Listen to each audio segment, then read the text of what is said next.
Right, okay, so I haven't played this in a little while. We're going to do some Mortal Kombat 3, or more specifically, we're going to do the updated version of it, Ultimate Mortal Kombat 3, because it's kind of redundant to like play the vanilla one and then play like the enhanced version afterwards.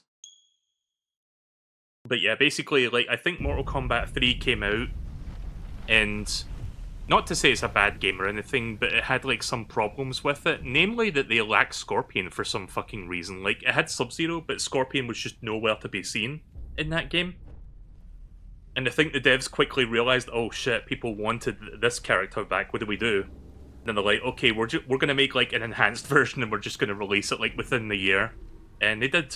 So that one is Ultimate Mortal Kombat 3, and it adds like Scorpion as well as a bunch of other characters. So we'll be playing that version in the collection. We're just going to go completely over like the original MK3 because it's kind of not worth it, honestly.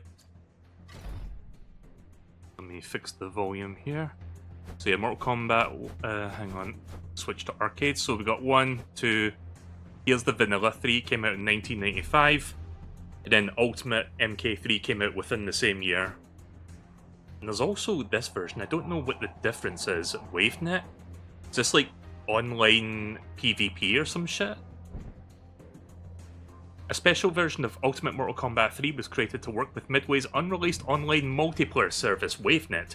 Though the WaveNet servers no longer exist, this version can be played online or in local online combat mode. Additionally, secret combatants Noob Saibot and Human Smoke can be activated as playable characters. Okay, so this kind of sounds like the ultimate version of the game then, because it adds like a couple things that were otherwise not there. But let me look at the board for this first. Ultimate Mortal Kombat 3. More characters, more secrets, and a variety of Actually, you know what? Let me... Mortal Kombat 3. Emperor Shao Kahn invades Earth in an attempt to merge our realm with Outworld in the third installment of Mortal Kombat. In addition to a new combo system and a new run button to encourage aggressive play, Mortal Kombat 3 used players' hunger for secrets to the fullest, hiding gameplay modifiers and characters behind 6 character combat codes that could be entered before a match.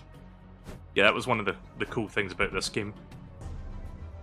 Right, so more characters, more secrets, and a variety of adjustments made for the definitive version of Mortal Kombat 3. The upgraded version kept the arcade experience fresh during the period where the home versions of MK3 were being released. Ultimate Mortal Kombat 3's roster and refinements makes it a favorite. I can't read today. It makes it a favorite of competitors today. I wonder if I should do this version, because this seems to be just basically this, but with a couple extra bells and whistles. So I think I'm going to do this one. So let me see. I don't know if I should keep it on medium because the AI gets really fucking brutal. I might set it to easy. Like, I remember how bullshit some of the AI in this game can be, especially when you get to Shao Kahn.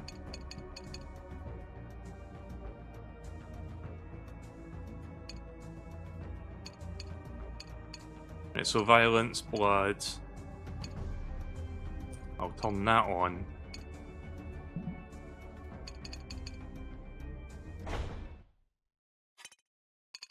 Right, let me fix the screen options here.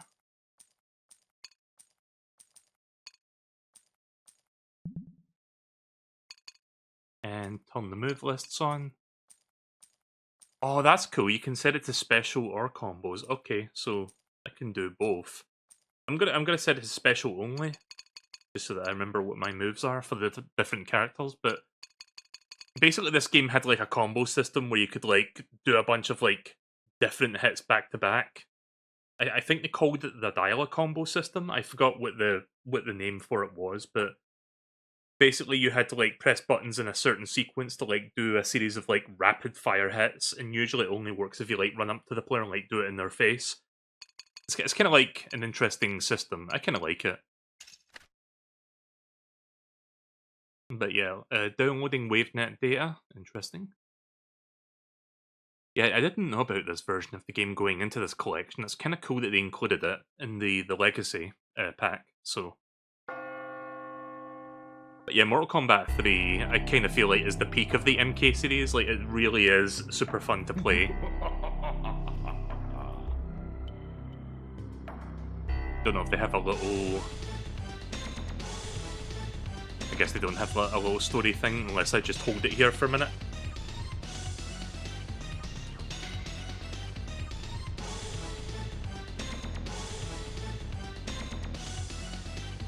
But yeah, visually this game looks really fucking good.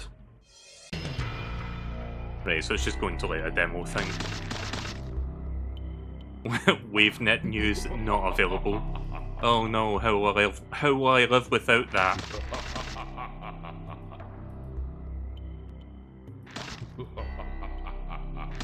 So I guess I guess local is the single player?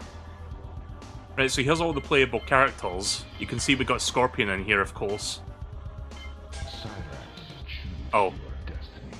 There was a time limit. I didn't get to select. You know what? I'll do Cyrax for now. But yeah, we're just gonna do the basic tower. Fight.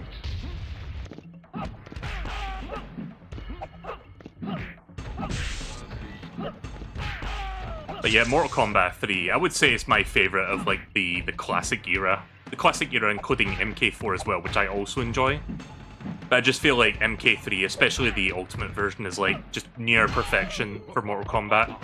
This is where they finally like MK1 was jank, MK2 really tightened it up, and then 3 I feel perfected it. There's my teleport. Whoop.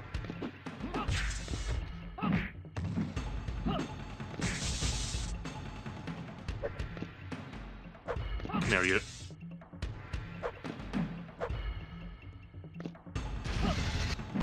There we go.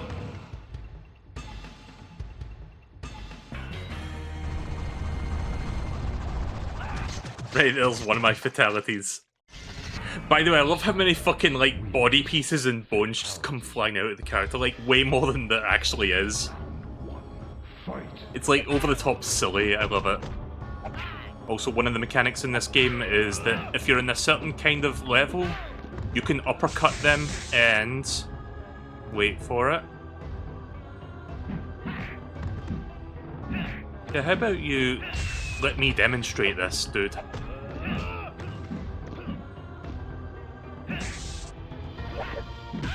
There we go. You can basically fucking uppercut them into the next screen. So I couldn't like properly demonstrate that just because Striker was being fucking stubborn, but yeah. Round 2, fight. Also there's Shao Kahn in the background, just like overseeing the fight. One fatality I remember is like destroying the planet. Yep, that's a thing in MK3. I forget if it's Cyrax or Sector that does that, but I'm going to try the other one to see if that's the one I was thinking of.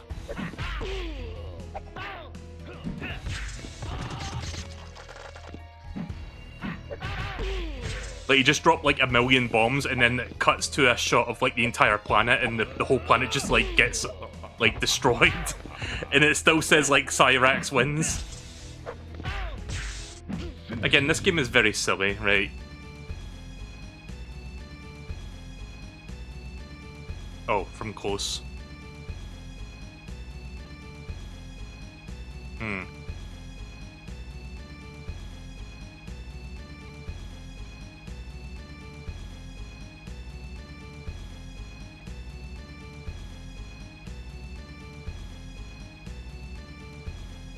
I'm trying multiple times.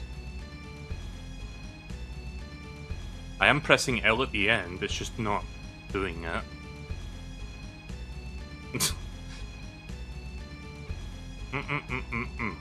No.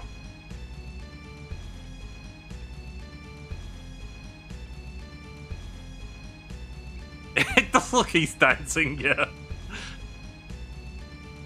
Down, down, forward, up, I. Or L, sorry.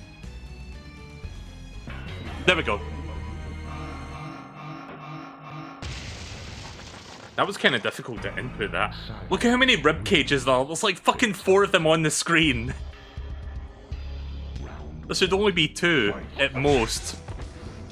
But no, have another fucking couple rib cages because why not? Also, I see another Cyrax in the background. I forget he was in this level. So, in terms of the lore of Mortal Kombat 3, so this woman here, Sindel, I believe she's supposed to be Shao Kahn's wife.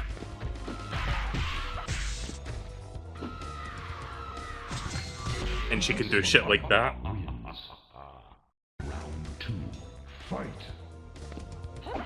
Now let's do one of my special moves. Yeah, we've got this one, which is basically the spear from Scorpion. Thanks for walking into that.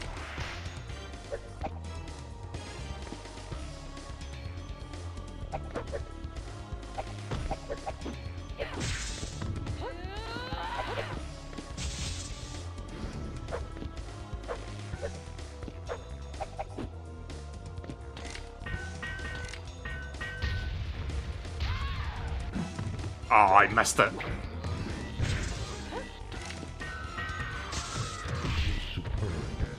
Oh, fuck.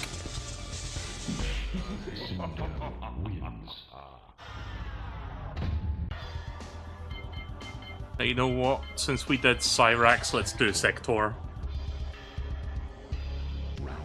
So the lore about... If you're wondering why the fuck does this game have robots in it, the lore is that Cyrax and Sector are part of the Lin Kuei, which is like the clan that Sub-Zero comes from. And at some point during the clan, there was like this initiative to basically roboticize or like basically turn the current like elite soldiers into like robots to basically enhance their combat skills.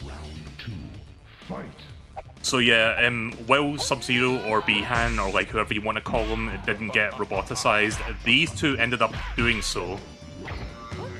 But if you play Mortal Kombat 9, there's like some alternate timeline bullshit going on where Sub-Zero ends up getting fucking like turned into a robot. It's fucking crazy. Because Mortal Kombat 9 is basically like a retelling of the first 3 games' story. Fight.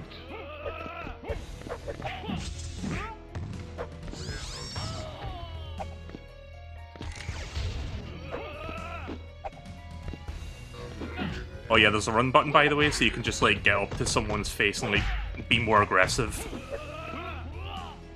Some people like the run mechanic, some people don't. I like it, honestly. I think it encourages for faster play. Because sometimes you'll get someone who'll be playing defensively or conservatively, and they'll just like try to get some distance between you and them. This basically eliminates that, like, you know, pussy play. Like, it really lets you get in their face. And do shit like that.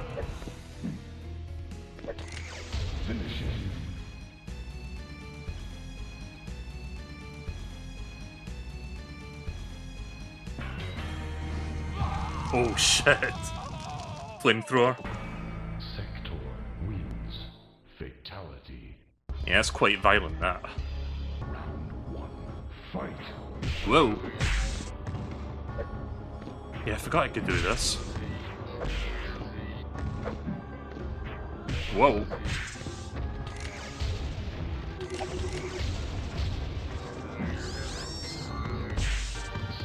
I love that grab animation. Where you just get a fucking claw coming out of your body that like just grabs them and tosses them behind you.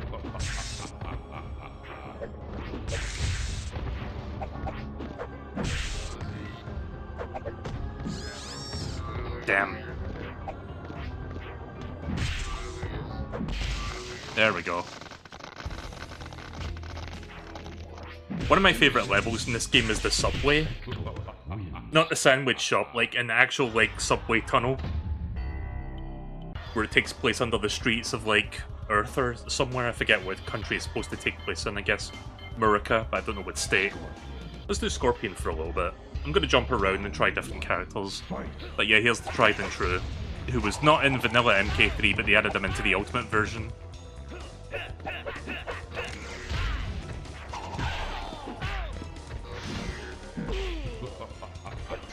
Unfortunately, I am sucking ass right now. I think Sector's fatality is the one that makes the planet explode. Maybe.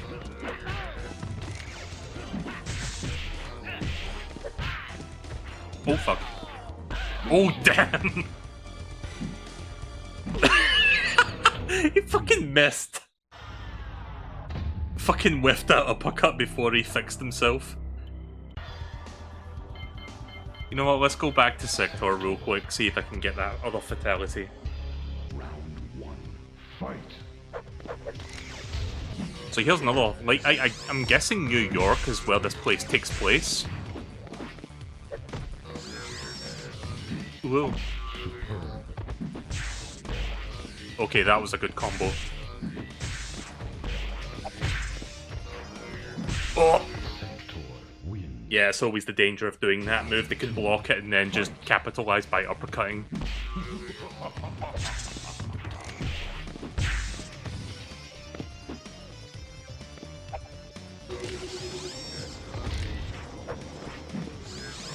Son of a bitch.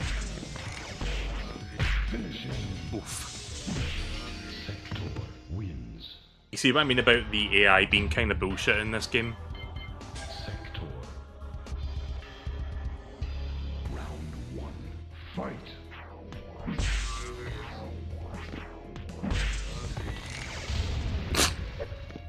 Yeah, just exchanged like fucking missiles.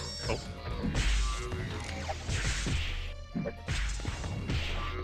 Oh. Ah. This time I'm just gonna run into his face, see if I can get a combo off. Oh, of course the AI reads that and instantly counters. Yeah, good old arcade games reading your inputs.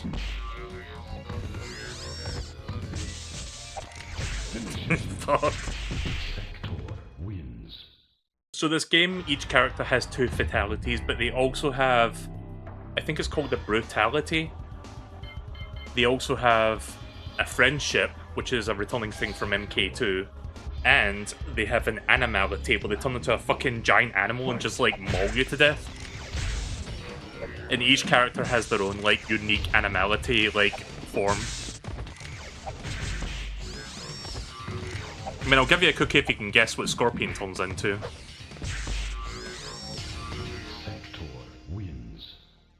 So yeah, here's the subway level I was talking about. You can do a stage fatality here, where you basically just... Well, I can't do it now, but you can like uppercut them into the background and just watch a fucking train run them over. It's really funny. But when you're above ground, you get this really fucking cool like techno-themed version of the MK3 music. It's a shame he blocked all of that. Oh, there we go. Finally got a win in. Round 3. Fight.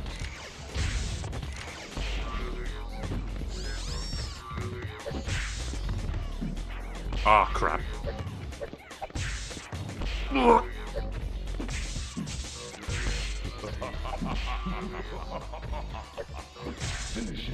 Ah. I was about to make a comeback there, but it didn't happen. Round 1. Fight. Oh, I'm back here again. Okay. Oh, oh.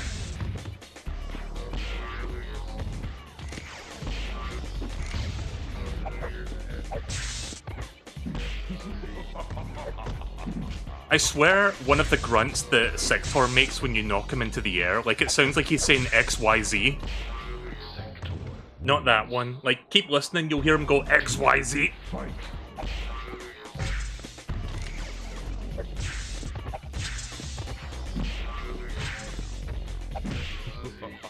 Yeah, that one there. It's kind of hard to hear, but... To me, it just sounds like he's saying XYZ. Oh, fuck. No, no. No. Oh, okay, so that's not the one where he blows up the world. Wins. Fatality. I just noticed like 2 feet standing there.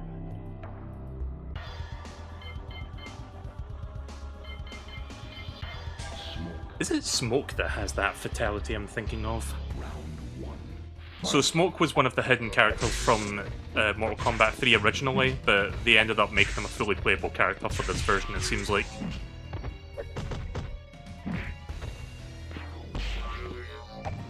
Wait, he has the spear? Oh shit, he's got the Scorpion Spear. That's cool.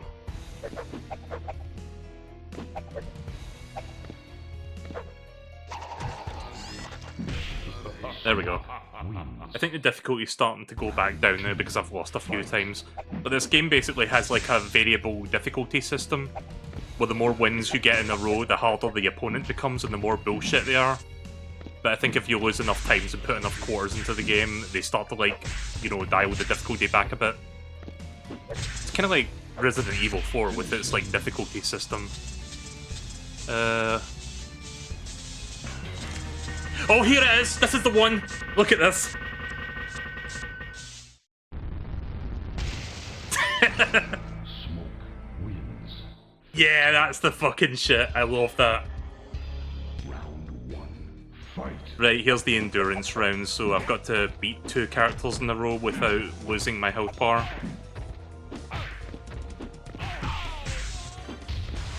Also, here's another secret character, Ermac. I think I told you guys about, like, the whole Ermac thing before, where with Mortal Kombat 1, people thought there was a hidden character called Ermac, because the rumor, like, basically the story goes that some kid that saw a little too much basically saw this guy at an arcade, like, managing, like, the hardware, like, basically going to the dip switches, and there was, like, a thing called Ermac.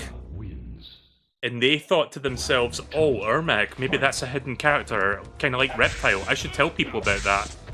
And so back in the day, before the internet, with like playground rumors, it started spreading until eventually it got to the developers, and they were like, Ermac, huh? Maybe we should put that in a future game or something. And they did.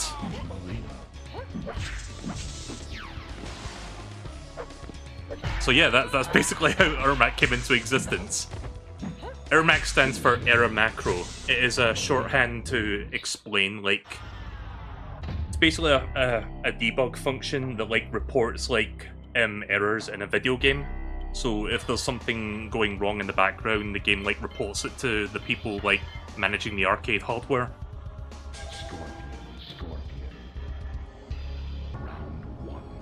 So yeah, that's basically what happens. Ooh, I got a good combo going now.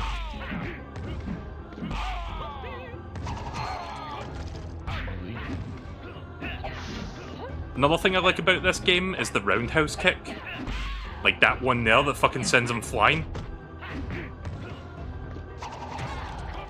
Roadhouse! Roadhouse! Oh.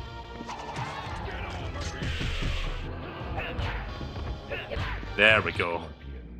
Yeah, I think the difficulty started going down a little bit because of how many times I lost. I should be able to beat this within the next half hour, I think. Trust me, I think I'm going to lose a lot to Shao Kahn when I get to them. Oh yeah, so you know how Mortal Kombat 1 has Goro, and Mortal Kombat 2 has Kintaro? This game has its own bullshit mini-boss. I think his name is, oh, what is his name again? He's like a big, like, horse, tour thing.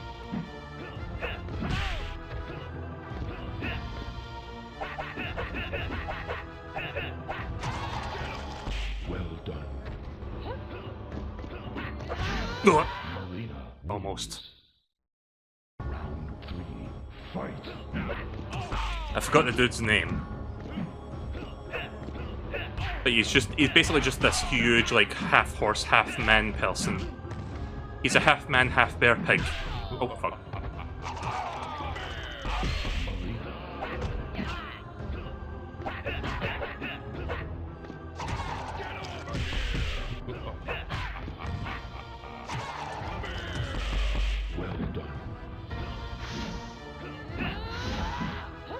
Oh, there we go.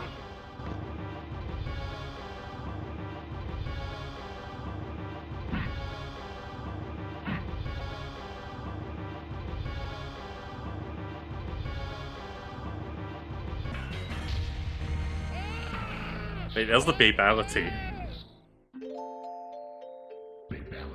I think that was my last opportunity to do that. Oh, that's what his name is, Motaro. But this guy is a fucking cheap asshole. Like, basically, he'll just constantly teleport to you and shoot, like, explosive projectiles. Your best means of dealing with him is the same way you deal with the other, like, cheap-ass bosses. By just jump-kicking into him and hoping for the best. But as you can see, it doesn't always work. Especially if he, like, just teleports behind you. Whoa. Damn. Wins. Round 2. Fight. Aww. Oof.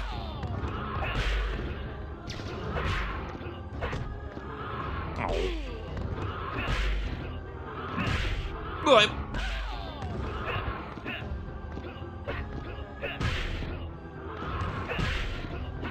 Okay, I think I might have found a... Oh fuck. Right, I think I might have found a strategy here. Oh.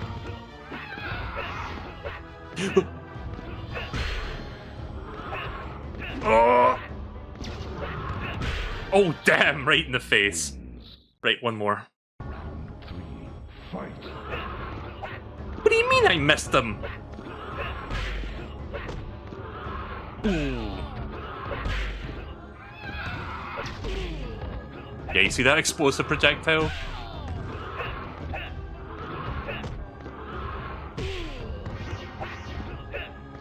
Oh fuck. Aww. Taro wins. Yeah, I think I'm gonna be stuck on this fight for a while. Sub-Zero. May as well do Sub-Zero for a bit. Round 1. Fight. So in the original Mortal Kombat 3, you've got like another complaint that people had back in the day was like the Sub-Zero in Mortal Kombat 3, the vanilla version, where he looked completely different from how he looked in MK1 and 2. There is a reason he looks like that. That's basically Sub-Zero's like older brother.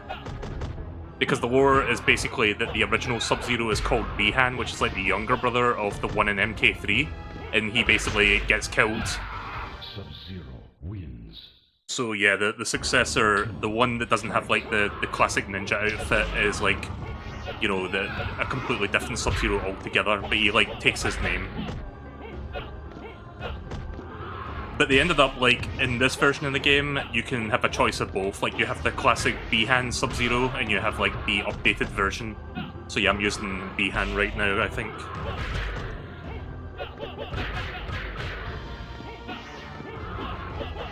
I would use my freezing, but I bet he's gonna fucking block it.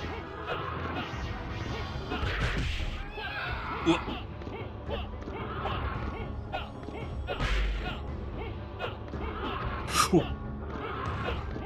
Gotta be real careful with your positioning.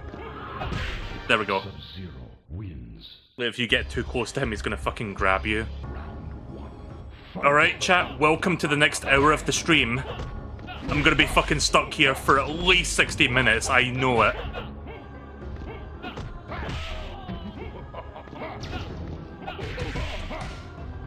Because he can do shit like that. Round 2. Fight.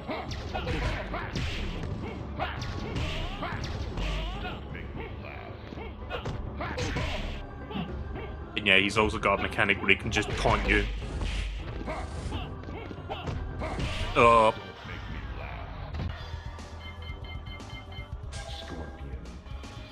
Let's try Scorpion. I'd like to see if I can get his ending. Fight. Whoa.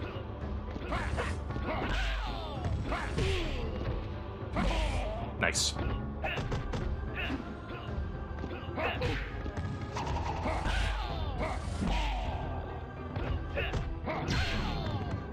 Oh fuck. I tried to teleport, but I didn't do the input correctly.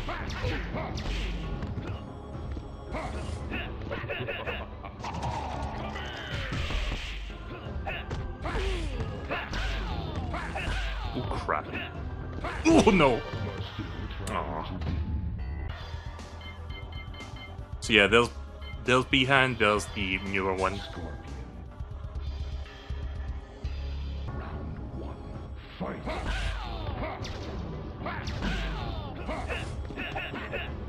So yeah, if you think it's cool that they included like both versions of Sub-Zero in this game, the next game I'll be playing is Mortal Kombat Trilogy, which basically is an amalgamation of all three games in one. Fight. So it's got like basically every playable character across all three games, plus a few extras.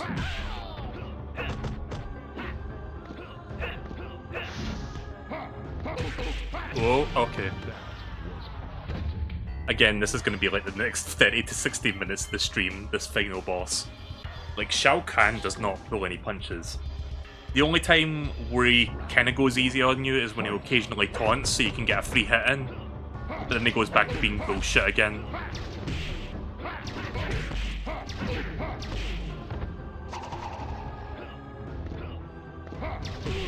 Shite.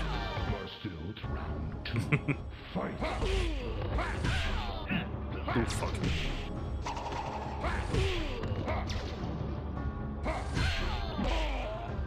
I got one hit in. And that's all I'm gonna get. Fuck.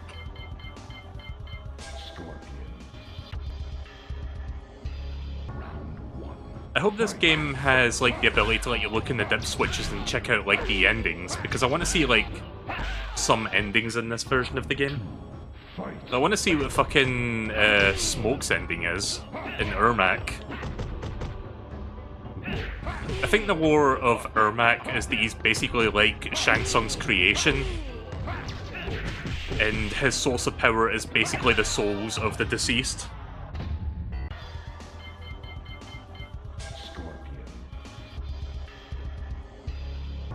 Like in Mortal Kombat 9, Ermac has like a really cool like one-liner when you like start a fight. We are many, you are but one. Like something like that. Oh, come on. You see the kind of shit he just constantly pulls out of his ass?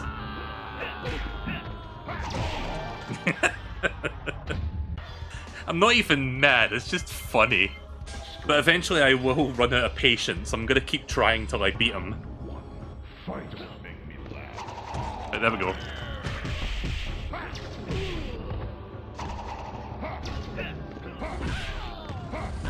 Of course you're gonna counter that way.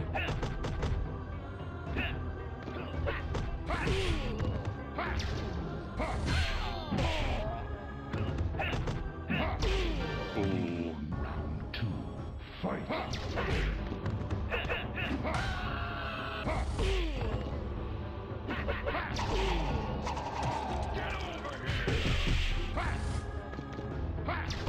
Oh, when I try to do the move and I can't.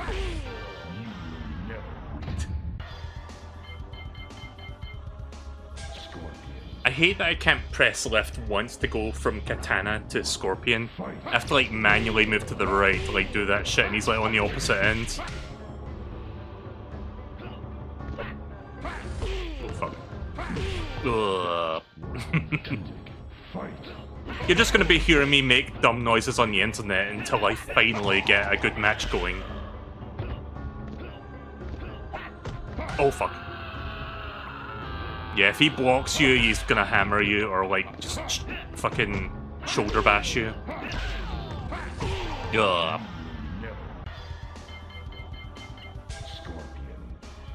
Again, next hour of the stream, ladies and gentlemen. You know, I just realised something about Shao Kahn and Scorpion. I'll point it out when I start the match again, because it's like the portrait pictures that I was looking at. Oi!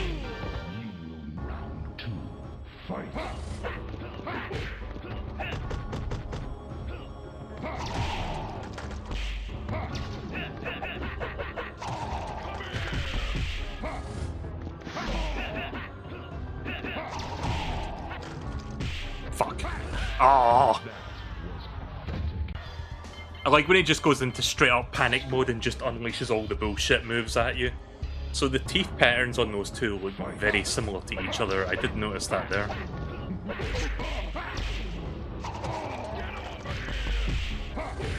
Oh, I stopped it.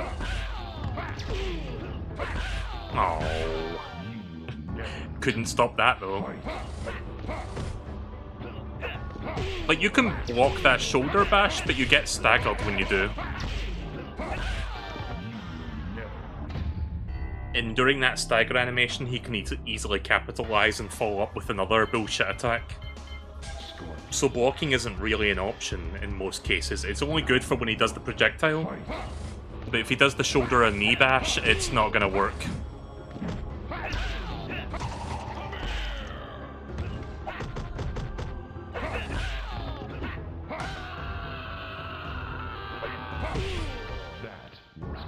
Thanks, D-pad, for making me jump when I meant to go back twice.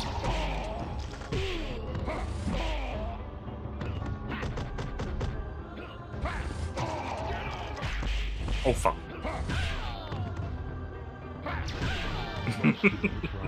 The fucking moment I stand up. The moment I stand up, that's what happens.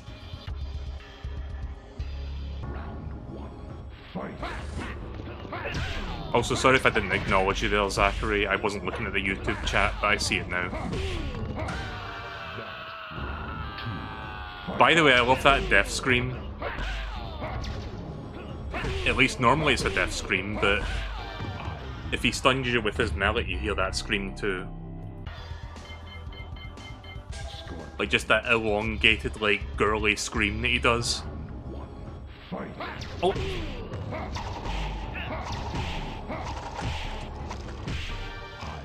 Flawless plan. Flawless fucking plan there.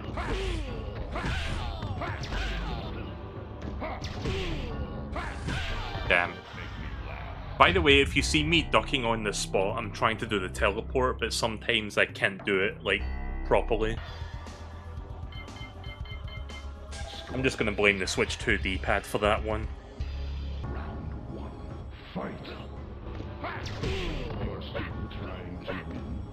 Oh my god, I should have speared sooner.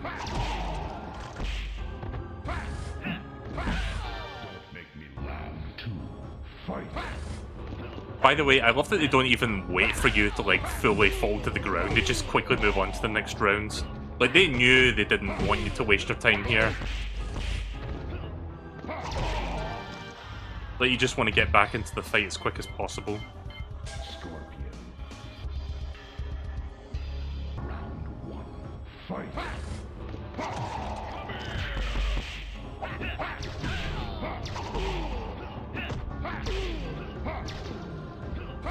No. Oh.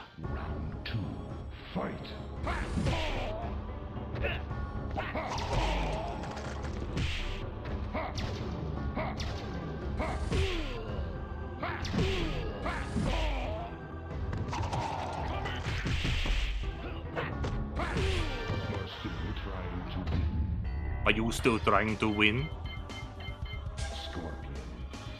Hello, Moto.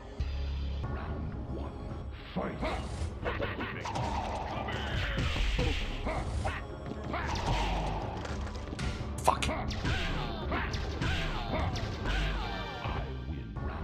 Oh yeah, the mallet is the most bullshit move. Because if it successfully connects, not only does it do a shit ton of damage, but you get, like, properly stunned to the point that you can't, like, fight back for it, like, a full 3 seconds. So it basically just gives him, like, an extra hit on you.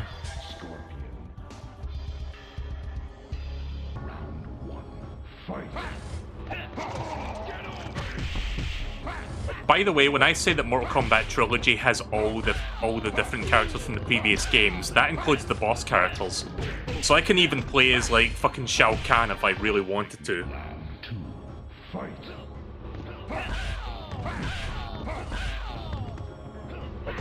Even has the MK1 version of Shang Tsung. You know, like the old wizard-looking guy. Yeah, I'm going nowhere fast with this. There's a reason I did the short tower, because I knew I was going to be spending most of my time on this one fight. Whoop.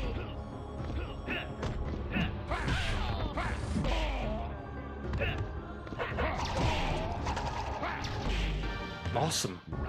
Awesome that it did that.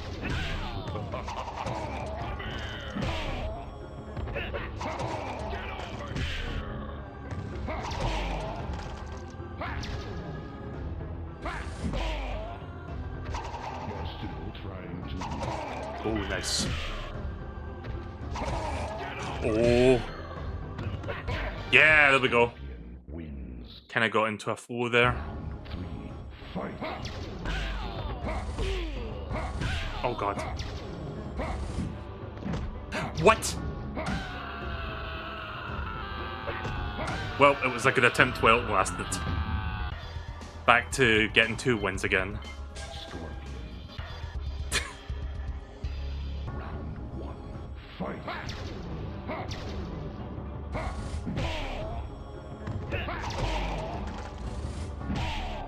You know, if I duck there, sometimes he does the upper hit, and then I can, like... Of course, it doesn't always do that.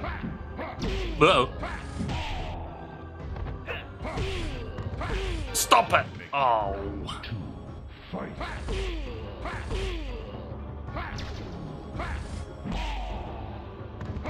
I love the noise he makes. He goes, oh!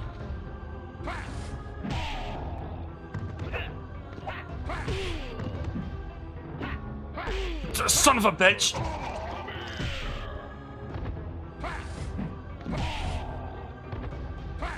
Oh. You know what? It's doable with the strategy I was doing there. Like, most of the time when I'm ducking, he'll do, like, the knee one, which makes him go upwards. And then I can capitalize with that. Nope.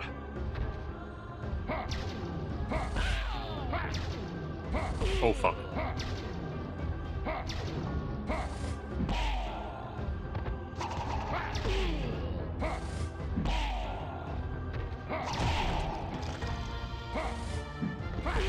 What do you mean I missed?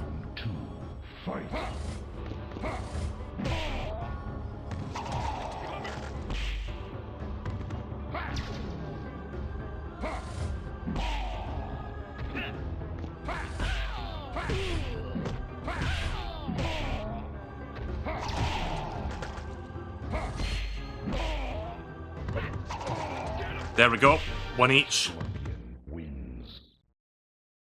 I hate that I have to fucking win this way, but... Oh! I hate that I have to beat him the way that I'm trying to beat him, but I feel like I've got very little recourse because of how bullshit his moveset really is.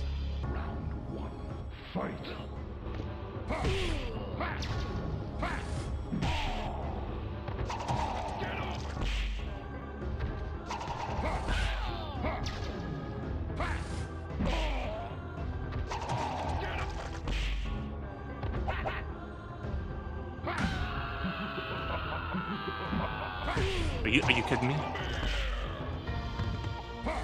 Oh. I was hoping he did the upper knee thrust thing. Fuck!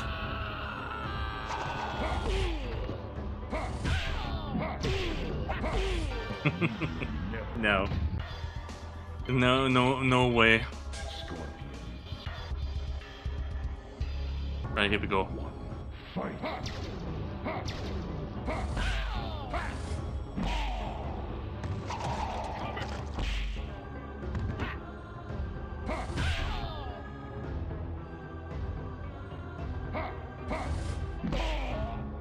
Alright, I'm sure you can go that way. Fuck. Oh.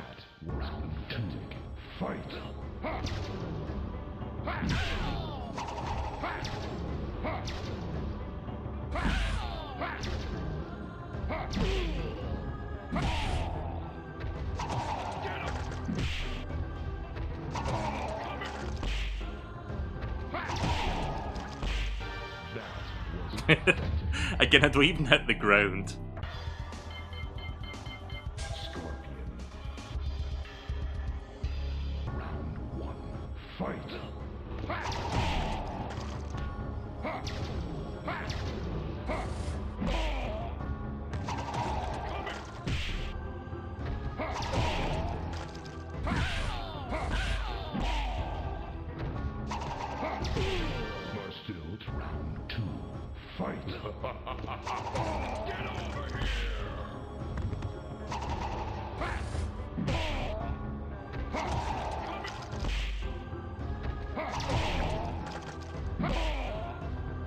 Okay, this is looking good. I like how he tried to block that one.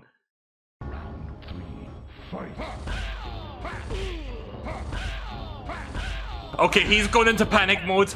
Oh my god. Oh, fuck off with that.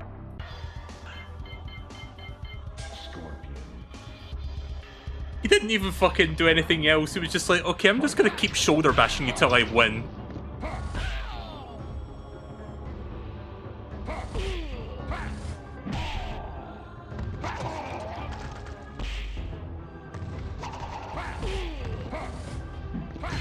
Oh yeah, I missed that one.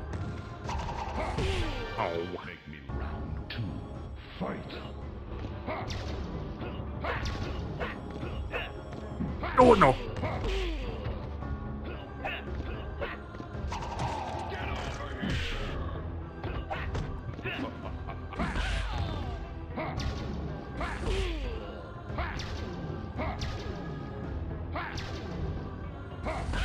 Beautiful. Scorpion. Round one. Fight.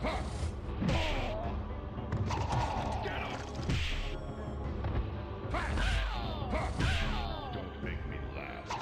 Get over here.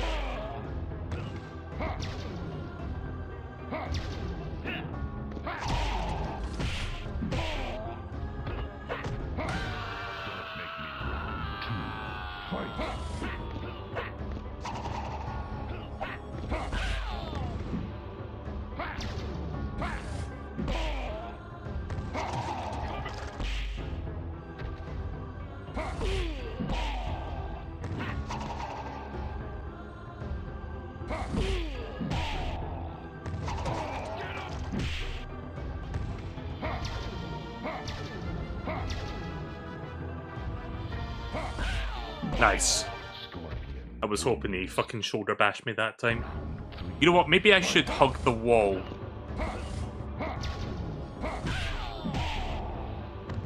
Because then I can do this and do more damage to him. Because when he wakes up from that, I can most of the times get that hit in. I think I got it. I got it! Yeah, there we go. You know what? Didn't take me as many tries as I thought it was going to.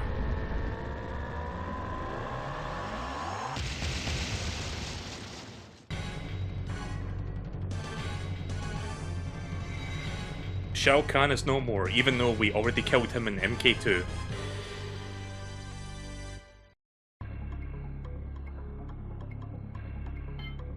I forget what this means. I can't go beyond that. Battle with Noob Saibot. Huh. Round one. Fight.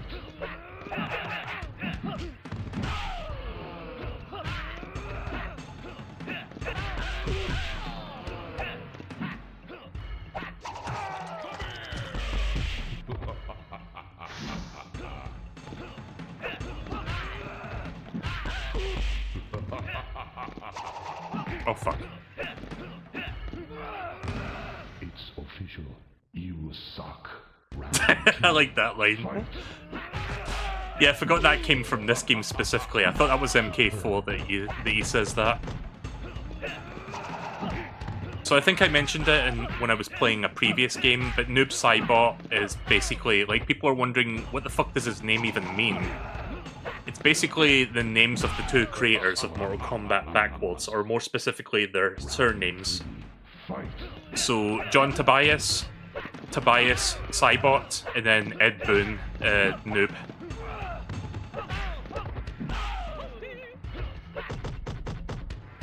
I don't think I'm winning this fight. Superb. Oh! Oh. It's official. You suck. Well done. So wait, do I not even get the ending for Scorpion? Excellent. Outstanding. I guess the ending sequence is in of itself one of the rewards I could have picked from. Ah, well. I mean, I think I can look at the dip switch thing, like I forget what you call it, like the thing that you look at on the arcade machine. I think you can view the endings from there, so...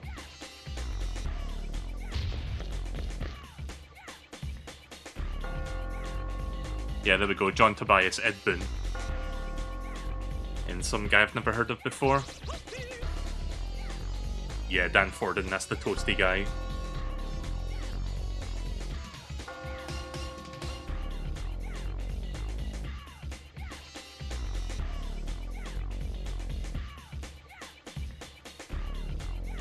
Okay, that's funny, there's headstones of the development team.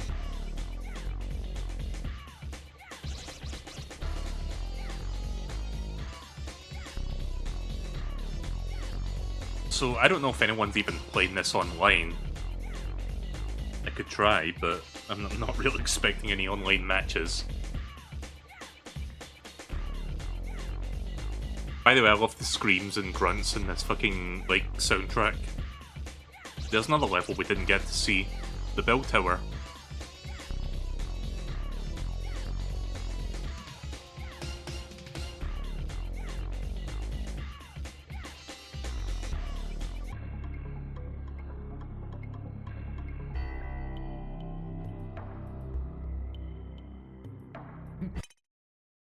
Right, so additional settings, what do we have here?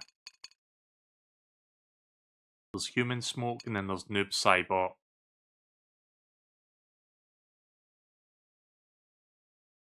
Okay, those are specific instructions I see.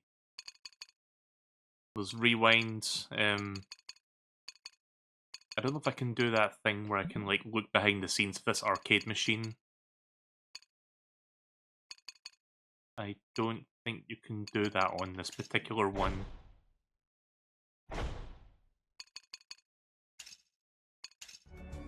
Let me try it on the... Unless it's in here. Hang on, game settings. No, I don't think it's there either. So what if I go in here and maybe this one has it? Yeah, there it is.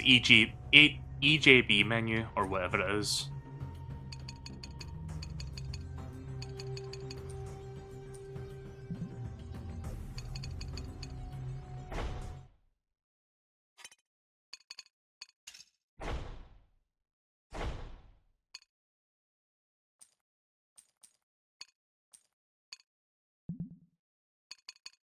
Right, so if I do this, combos will... Yeah, special moves. How do I enable that again? I forgot. Ah, there it is. So there's a couple things you can do in here. You've got, like, all the behind the scenes, like... I don't know what EJB stands for, but basically this is, like, the stuff that the common player is not supposed to see. This is, like, for maintenance and stuff. That you can, like, tinker with, like, the dip switches, which are, like, the internal settings and stuff for the arcade machine. So yeah, it's cool to give you the option to, like, do this shit. So, game audits. This basically just keeps track of how much you've been... Hours game was on. Oh, right, so it's 36 seconds.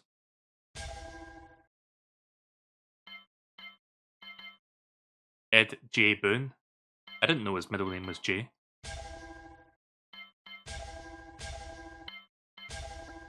Moving it back. Pinacho/Miller game. A realm where neither the Earth mortals are... Wait, what the fuck? I think I heard about this, I just forgot this was a thing. That was pathetic. Oh, did I lose? Well, that was quick.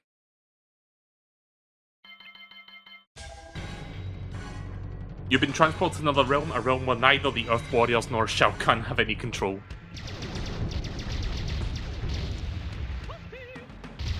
Oh, there I am. That was pathetic. They don't really give you a whole lot of chance to, like, fucking react to that, do they?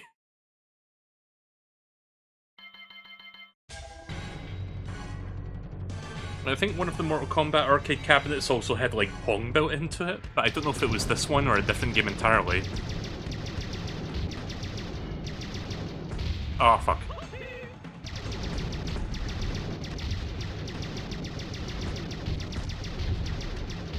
Ah, shite. I'd like to see if I can at least clear one screen.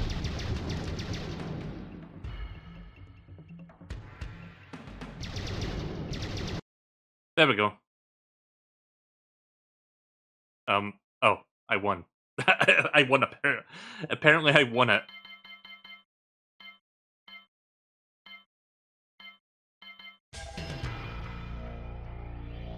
Okay, so this is where you get to look at the different fatalities.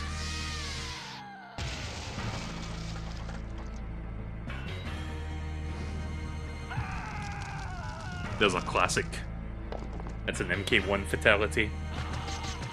This one's kind of cool. That seems like something Baraka would do.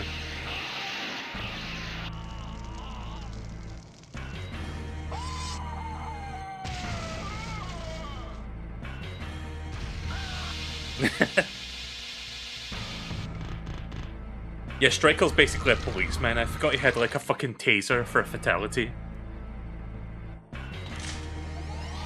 Right, we've seen this one already.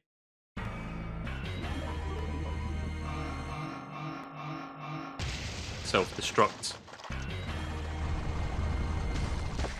Again, I love how many fucking body parts you see. Like, there's like 5 legs. Oh yeah, this one's kind of silly.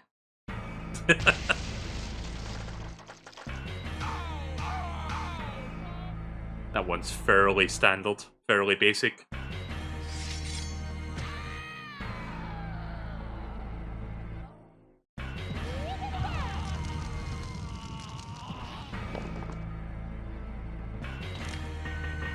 Yeah, here's the one that I like. This one's so silly. Just blow up the whole fucking Earth, because why the fuck not?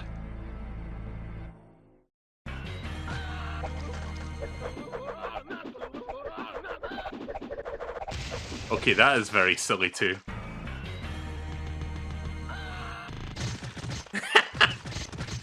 I don't remember that one. Oh yeah, I forgot about this.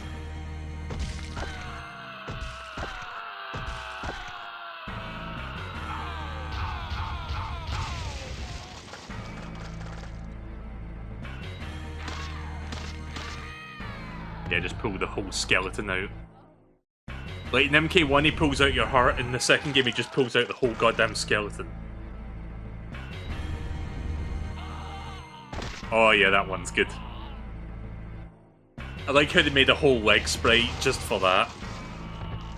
That one's kind of boring, honestly. That one I like. Oh yeah.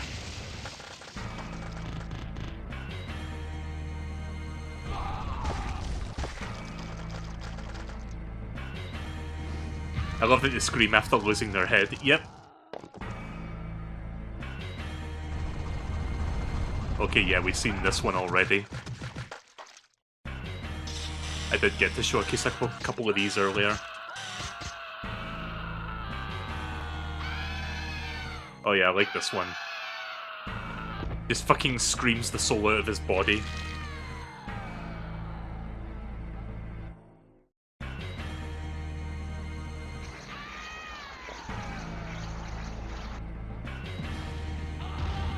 Okay, yeah, there's a classic.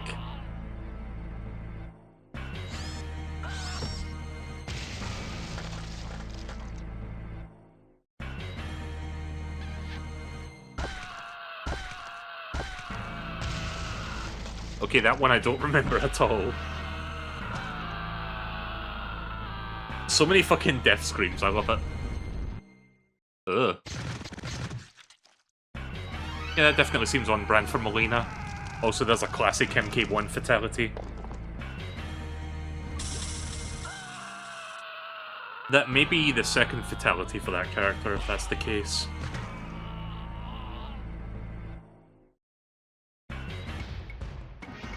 Ah yes, here's the animalities now. So Kano is just a tarantula. Sonya is a bald eagle. I think. Lion. Again, I'll give you a cookie if you can guess what Scorpion's animality is, like what he turns into. Polar bear, because ice. A goddamn fucking T-Rex.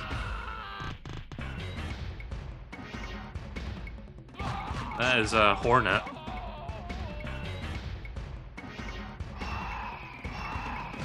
Don't know what bats have to do with Sector, but okay. The hell is that? Oh, it's a fucking shark! Leopards.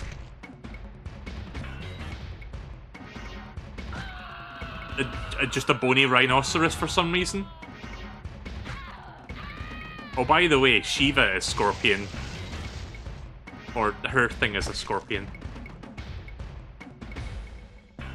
So you're probably wondering, okay, what is Scorpion then if he is not a scorpion? Just watch. Okay, that's a bull. No detail on that for some reason. Oh.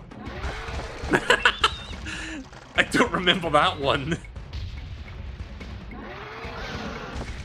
Not that. That's funny. Skunk. Hilarious. Right, here we go. Oh yeah, right. I forgot he did that, but I remember it now.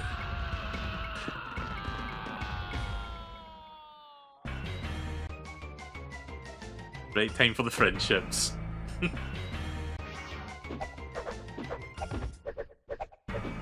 I've never seen a Kano transformation. Again, Mortal Kombat 3 is very silly. I like it. This is where they started cranking up the silliness.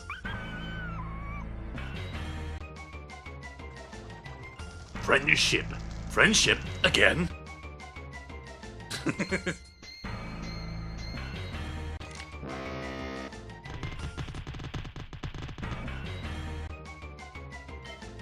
What the fuck?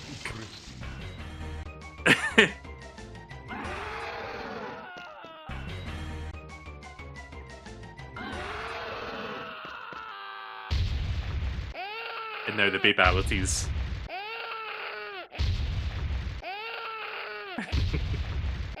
I like them just showing both of them at the same time.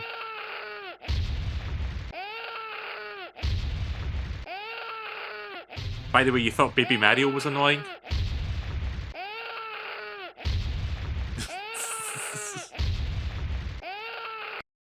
Right, well, there you go. That's every. That is every fatality, animality, and friendship in the game. Right, now I'm gonna go back to. Oh right, hang on. Reset game. Let me go back to the EGB. I can't see those 3 letters in sequence. Is there endings I can view? That's what I'm wondering. Credits. Well done. Not quite what I'm looking for. Hang on a minute.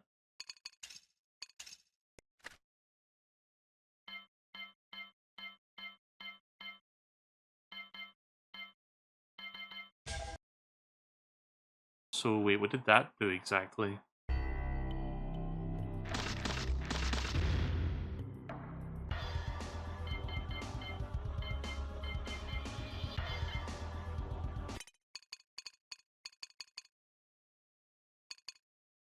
I want to try something, but I need to...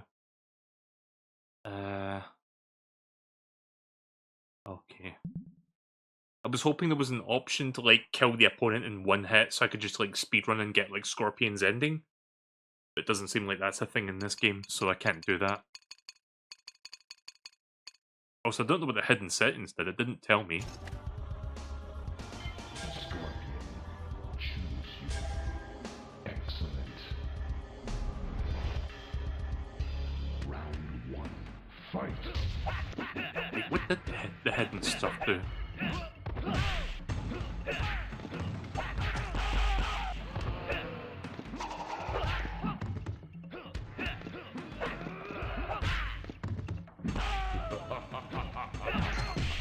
Scorpion wins. Round 2, fight.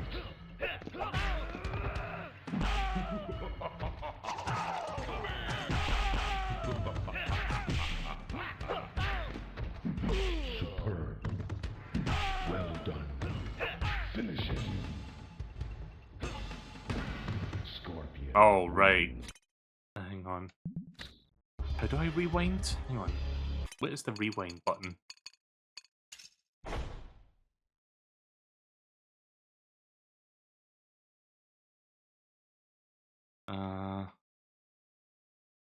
I don't... I don't see an option for that. Is it even on? Is it even a thing? Hang on. Additional setting. Oh, it's L stick.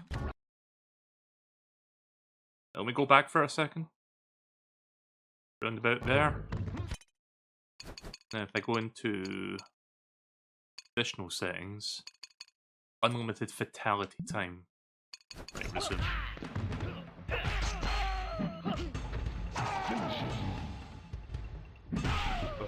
Nope, that doesn't work.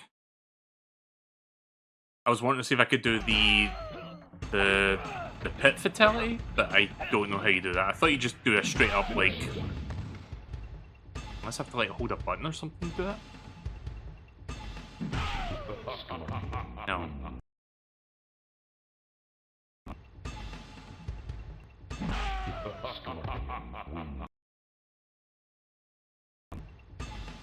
It doesn't really tell you here, so I'm not sure.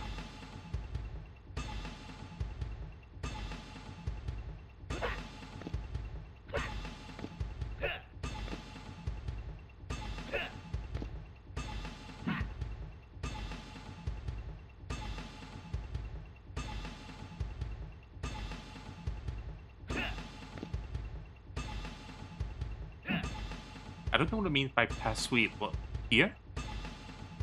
I'm trying to do a fatality too. Yeah, let's keep dancing.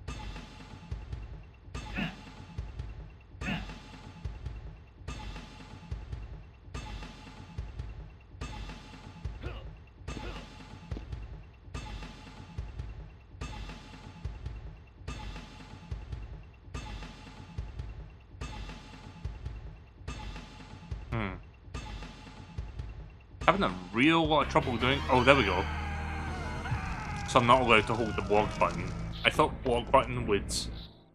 Sorry, when I saw the instructions press up, I was thinking, okay, I'm gonna jump, so I'm gonna have to use walk to prevent the jumping. But yeah, no, that just like stops your fatality entirely. Right, I'm gonna have one more look at the menu here. So dip switch test.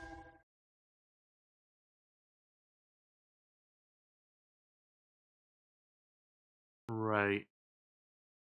I'm not sure if I can access the endings. That's what I'm looking for right now, but I don't seem to see them. Standard USA pricing. Interesting.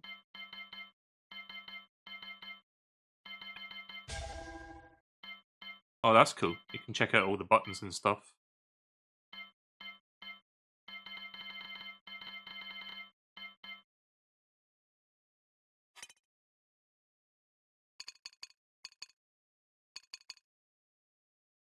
Oh no, Mortal Kombat 3 totally has stage fatalities, like the fucking subway. Like you can do the fucking you uppercut someone and they go into like the background and then the fucking train runs them over. But maybe that one particular stage I was on did not have one. I thought it did because it looked like the pit, but I guess not. What was I gonna do? Oh yeah, right. Resume. Can I leave? Hang on a minute.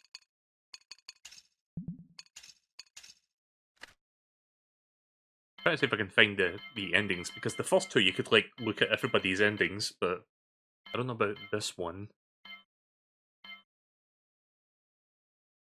Gameplay counters? What does that mean? Total plays? Oh. Okay.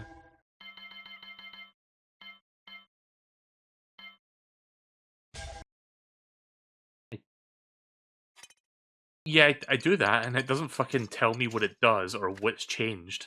So... oh, hang on. There we go. Right, well, it's looking like I'm not going to be able to show you guys any of the endings by the looks of things here, because it doesn't seem like it wants to show me anything. Unfortunately. Okay, for a moment there I thought this was it, because it said end testing, as in, like, test the endings, but no, it just means, like, leave the testing screen. But yeah, no, I don't see anything pertaining to, like, looking at the character endings. So that's kind of unfortunate. Ah well, have a nice day. Right, well, we're just gonna move swiftly along, I'm going to show you like some of the other MK3 ports before we look at some of the behind the scenes like documentary stuff for the rest of this session. So if I go back to all, right, so here we go, Mortal Kombat 3, and then we got the Genesis Mortal Kombat 3, Super Nintendo Mortal Kombat 3. I don't know if I should bother even checking these out or like just going straight to Ultimate, because there is like Ultimate versions of these two games. But yeah, here's the Ultimate arcade ones. There's Ultimate 3 on... Oh yeah, there was no Ultimate 3 on Genesis, I forgot about that. So let me check out the Genesis game here and then we'll do the Ultimate 3 SNES game. Right, so in addition to a new combo system and a new run button to encourage aggressive play, MK3... Oh, this is just the same blurb as before. Okay. Wait a minute. Hang on. Let me check the settings here before I go in, because there's like separate settings. Endurance mode. Okay. Enable cheat menu. Yes, let's turn that on. Enable Shao Kahn and Motaro. Make boss character Shao Kahn and Motaro selectable in the character selection screen. That's kind of cool that they included that.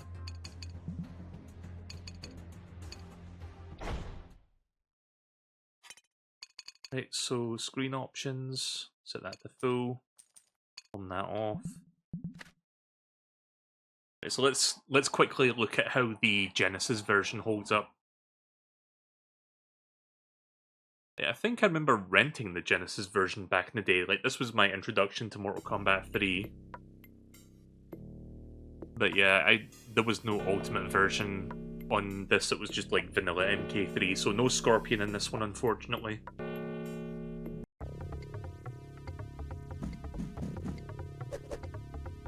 But yeah, if I go into, we got like a cheats option, there's options.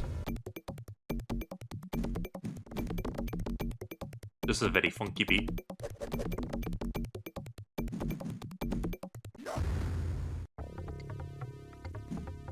Right, so here's the cheats menu. What do we have? Oh, you can give yourself. Wait, how do I... So left and right increase it by 10. I don't know how to like...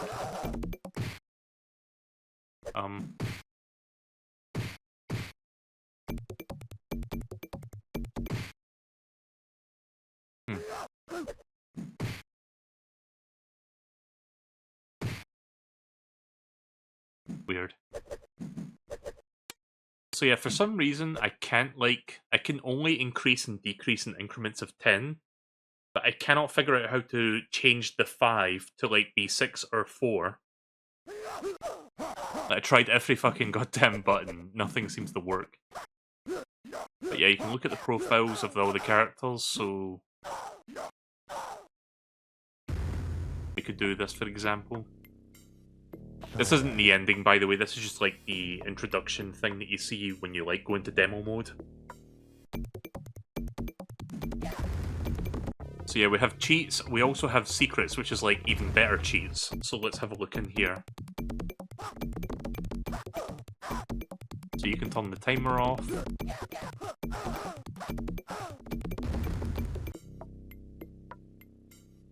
Sub-Zero.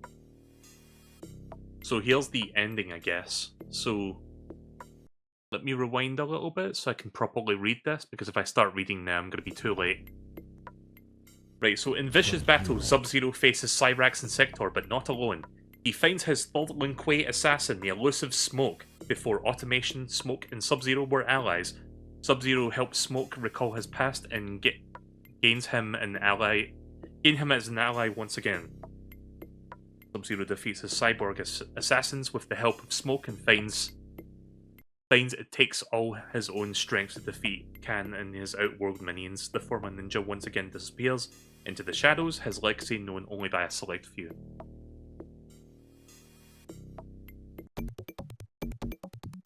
So yeah, in this game you can look at the endings, I guess. There's even an ending for Smoke.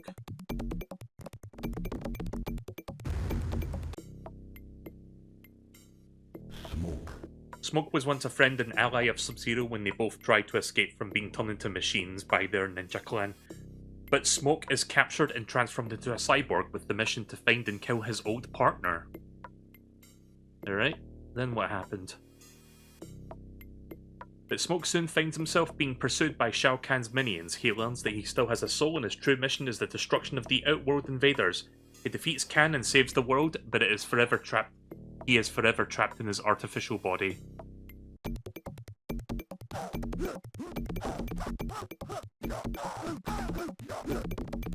So even though you can apparently play as Motaro and Shao Kahn in this, there is no ending screen for either of those two, unfortunately.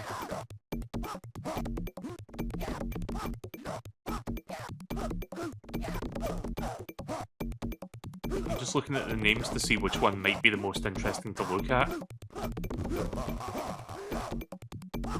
You know what, let's do Shang Tsung. When Shao Kahn overtakes the Earth, he needs Shang Tsung to help locate the surviving humans. Tsung is granted new powers, but soon discovers his Dark Emperor's true plan. As soon as the remaining Earth warriors are disposed of, Kahn will take Tsung's own soul. After learning of this, Tsang turns on his master. He catches Motaro off guard and then defeats Shao Kahn. But before the Earth can return to normal, Tsang must take the souls of his own. He will forever rule Earth of his own brand of evil. Have a nice day. And then I think this just lets you pick the first level you do on single player. So let's see if I go to the subway, we'll do that.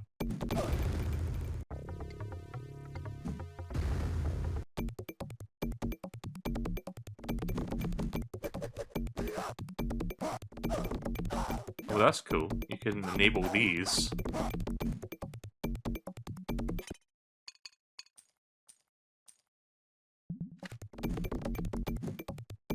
So I think this is that, like, Pong thing I was talking about, maybe? Either that or it's the shmup that we saw in the arcade version. Okay, it's the shmup.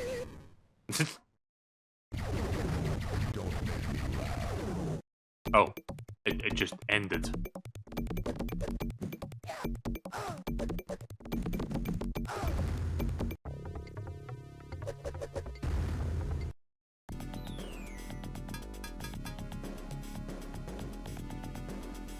How do I select the boss?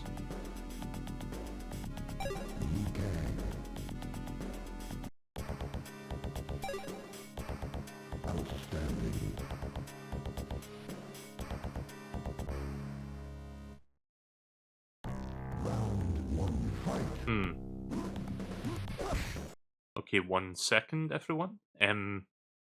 I was trying to select Shao Kahn, but it wouldn't let me. Like, I pressed right and nothing was happening. So let me try and figure this out.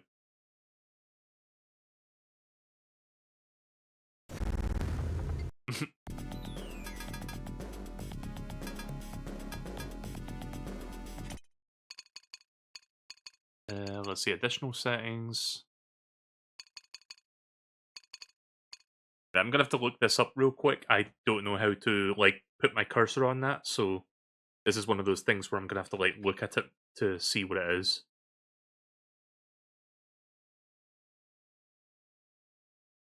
One moment, please.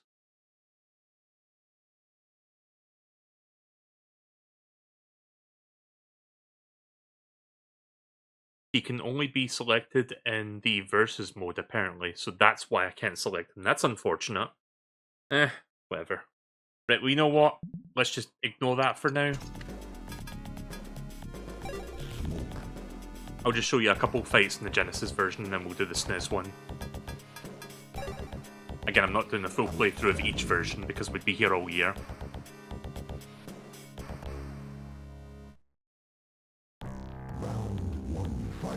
But I will say, for a Genesis port, it's pretty decent. Like, I remember playing this when I was younger, and it was pretty fun to play back then.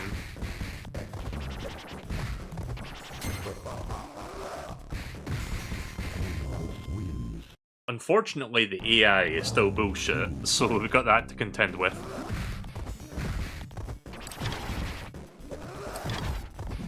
Maybe even more bullshit. Oh my god, stop it. You know what? I want to see if I can influence him to do that fatality on me. Knock me into the background. Damn it.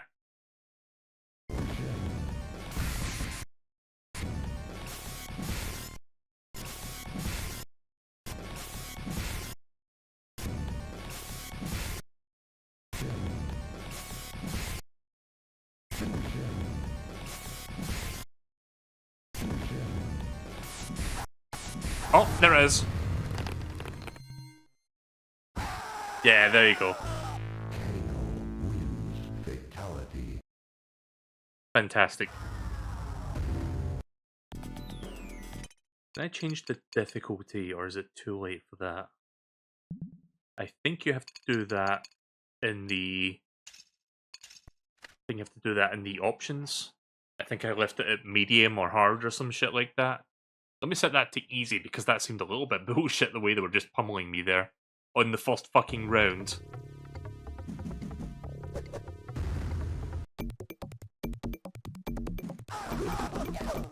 Not that I need to do that, but okay.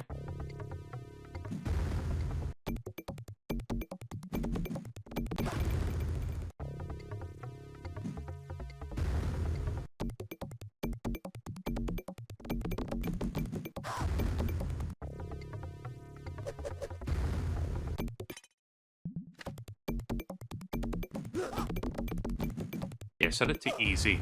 Easiest. Just for now, just so we can, like, test this out. So yeah, no Scorpion, unfortunately. Smoke. Smoke. Smoke. You smoking yet? Round one fight.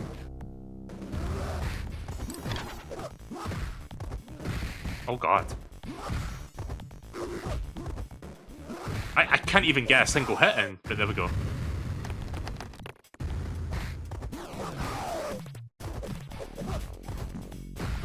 Jack wins. Even on easiest, the AI kind of smells of bullshit. Two fight.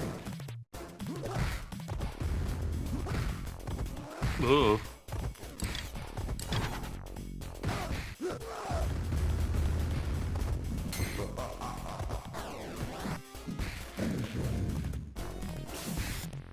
See if I can get him to do a fatality. Finish him. Finish him. Finish him.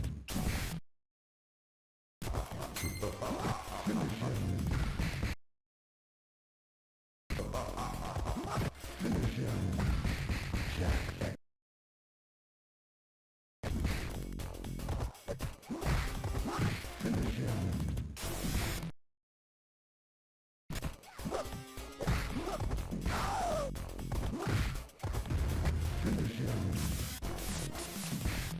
Nope. Finish him. There we go. Oh, he did a babality.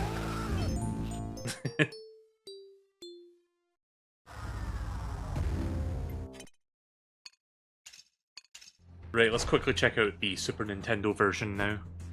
Actually, let's have a look at the manual. Any cool illustrations in here, or is it just black and white with screenshots? Yeah, it seems like it's black and white with screenshots. Kind of boring looking.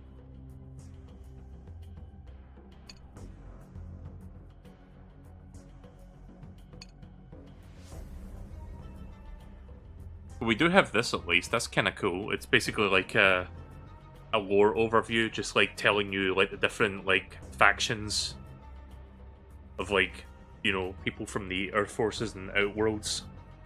So that's kind of neat, I guess. Oh, there is illustrations. Okay. Again, black and white though. Like I hate when like video game manuals were like printed in black and white. Like I prefer when they were in color, nice and vibrant. But there is some good like drawings in here. I do like them.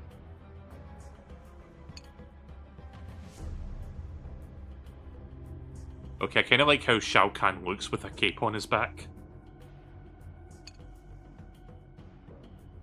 You've played it, you've seen it, now live it. Mortal Kombat Live Tour. Featuring warriors from MK, MK2, and MK3. Holy shit. The most innovative live tour show ever for adults and children of all ages. Fully interactive with big screen lasers and illusions. What? The most extravagant stunts ever seen on stage with the world's greatest martial artist. MK3 exclusive codes only at the show. I guess that's one way of like promoting the game, I guess. MortalKombat.com/combat begins. I bet that just doesn't do anything anymore. I bet that's either a dead page or just redirects to the official Mortal Kombat website. I'm kind of surprised there was even a website that far back.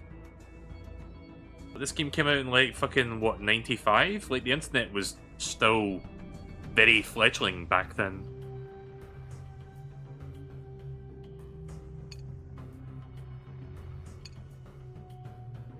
I wonder if anyone has ever recorded this performance and like put it on YouTube. In fact, you know what? I'm gonna find out right now.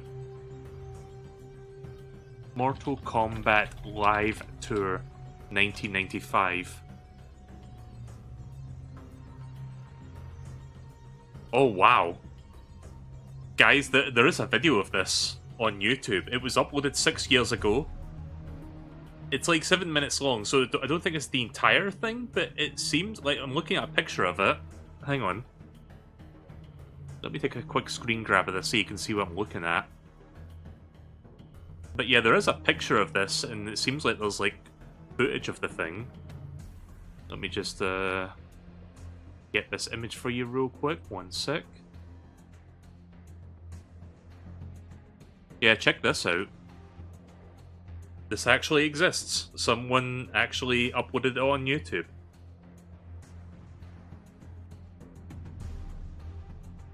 So wait, do they have? Is the full thing on here, or is it just that?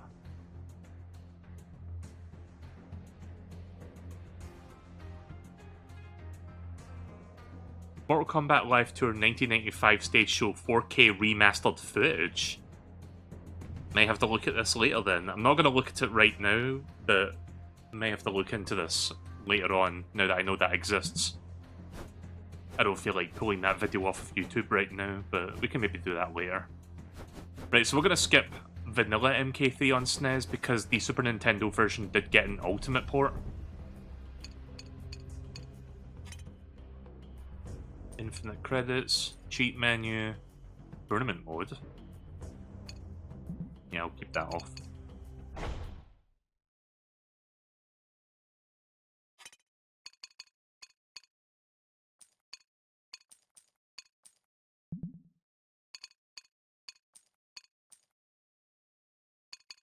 So we got rewind, tournament mode, play as human smoke. Interesting. Right, so let's have a quick look at the Super Nintendo port of the game, see how that one holds up. I imagine this one's also pretty good.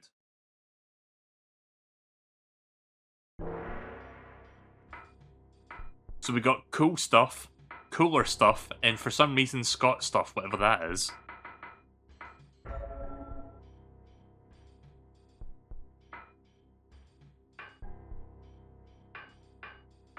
I guess max fatality time means it just gives you more time to like perform the fatality.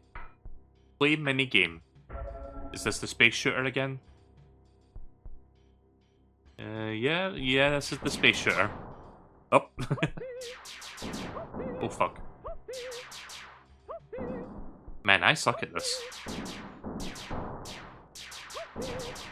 I like how they included this from the arcade. Oh, shit. Let me try one last time. Also, thank you very much, Shane, for the assist there. I'm going to see if I can clear that screen. So, play minigame. Oh, shit.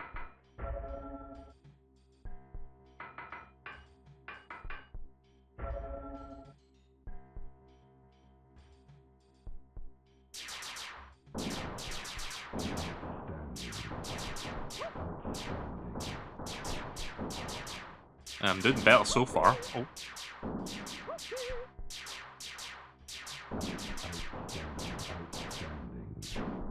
Alright, it's a Saturday night. I got no date. A 2-liter bottle of Shasta and my All Rush mixtape. Let's rock.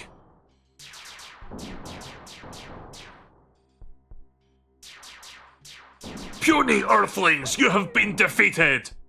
Instead of shooting it where I was, you should have shot it where I was going to! I'll give you a cookie if you can get that reference. Anyways, yeah, I did most of that. Right, let's see what else we got in here. So, combat zone, I guess that just means you can pick whatever level you want. Enable pausing in a fighting game? What? Sure, why not? Right, what's in under cooler stuff? You basically don't want to play in tournament mode as there's a random chance the game will select Melina who wasn't completed due to time/memory constraints. Interesting. So double health, double damage, quick finish, I guess that's like the one button fatality thing. So I can tell on Mataro, I don't know if that's like versus only or if I can do that in single player. Enable power codes, I think this is like that cheat code thing you do in versus mode. So I guess health recovery means that your health goes back up gradually if you don't get hit. Yeah, we can turn that on. And then let's see what Scott stuff has. Is this like some bizarre shit? Oh, it's like dip switches, okay. So yeah, you can just turn off like normal features. Dark fighting, sure. Switcheroo. Unlimited run, quick uppercut recovery. Hyper fighting. Enable Shao Kahn. I'll turn all this shit on, sure, why not?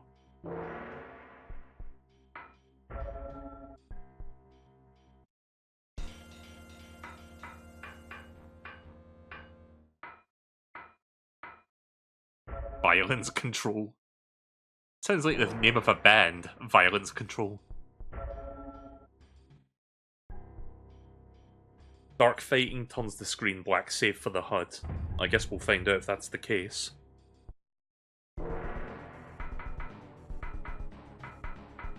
Yeah, I don't see Shao Kahn or Mataro. But we do have Noob Saibot. And we got Rain, which I don't think he was in the other versions of the game.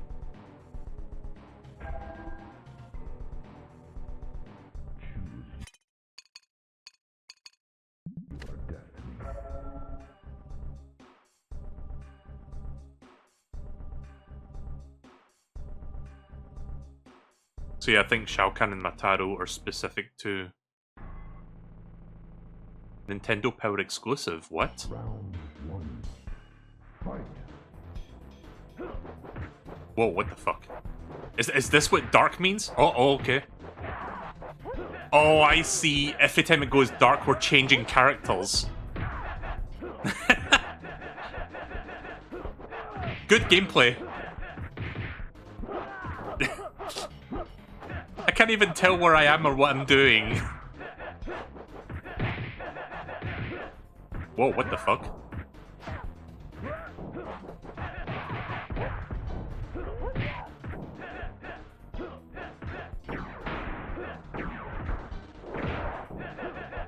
Become human smoke. Yeah, photosensitivity alert, I guess, for those that, you know, have that. I doubt anyone in my audience does, but just in case. Whoa, okay.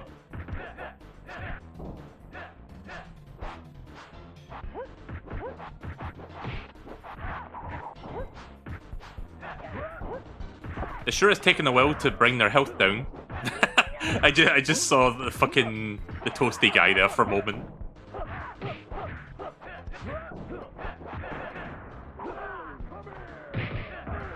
Whoa.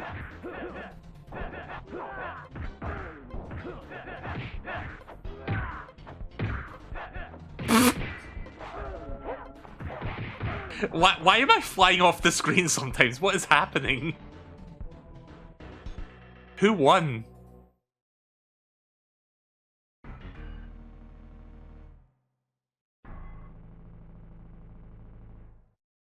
Round 2. Fight. Oh, apparently they won. But you know what I'm gonna do? Oh.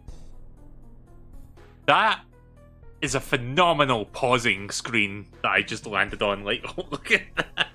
The fucking spear went right through our head. Oh, never mind. It turned into fucking smoke. Okay, you know what I'm gonna do? Right, we're gonna reset the game. I'm gonna turn that fucking black bullshit off because I don't like that. That makes it very difficult to actually enjoy it. I mean, it was good for like one round, but that's all I'm gonna take on that. So let me go through all the cheats again and make sure I turn on the correct stuff.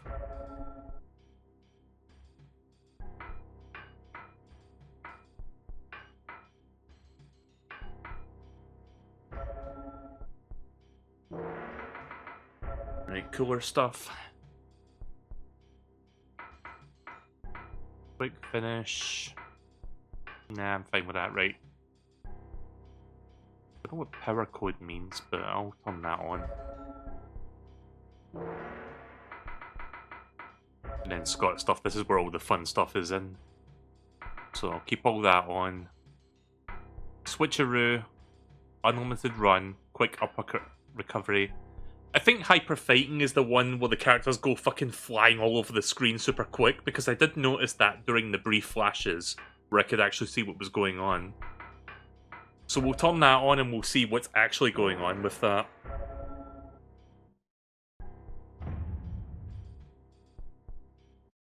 Not that it matters which character I'm going to pick as, but I'll pick Scorpion. So we'll do like 1 or 2 matches like this.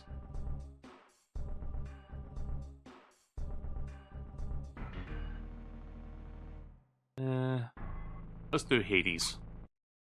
Round 1. Fight.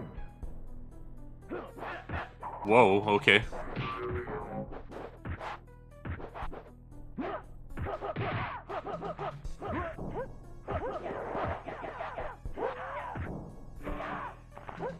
I'm glad that the moves update accordingly so I can see what the fuck I'm doing.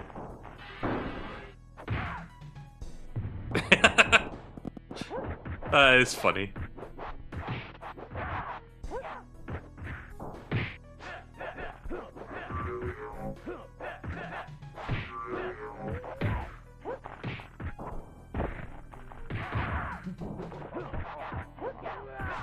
So I'm playing the Sindel right now for those wanting to keep track. If you want to keep track, just look at the top left corner of the screen. That shows you what I'm playing as.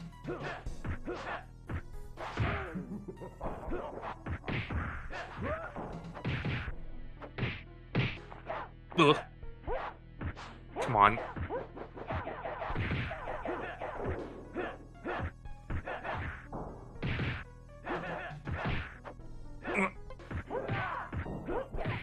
I'd like to at least win one round this way. Oh.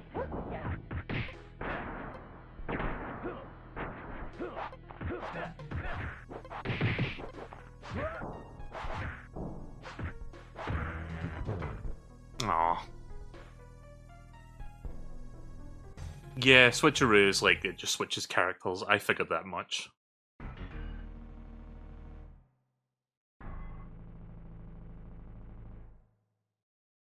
Round 2. Fight.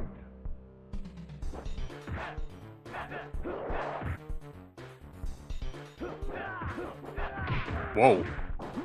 Okay, there's a new color palette for fucking Scorpion. Or, sorry, Sub-Zero. Green bee hand.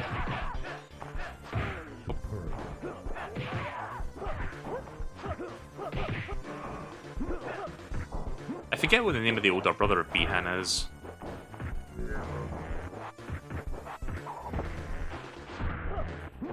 Right, well, I'm winning so far.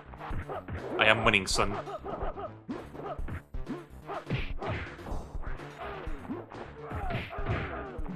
Nice. Whoa! So that's what that does in hyper mode, the fucking shoulder bash.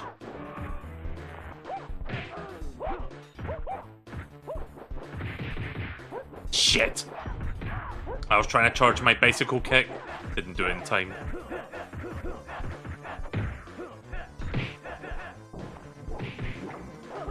You kidding me?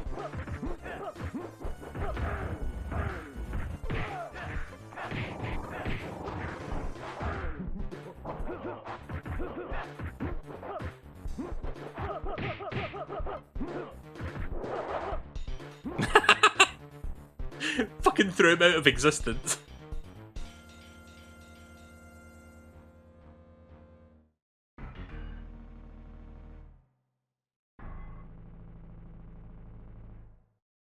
Round 3.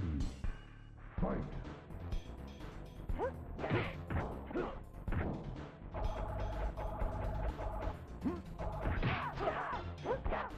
Oh, we got yellow version of Night Wolf. That's interesting.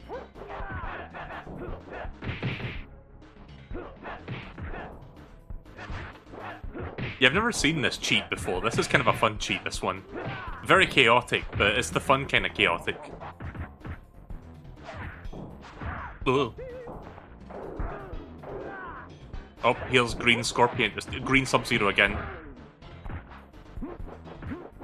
Kind of a cool color palette for him.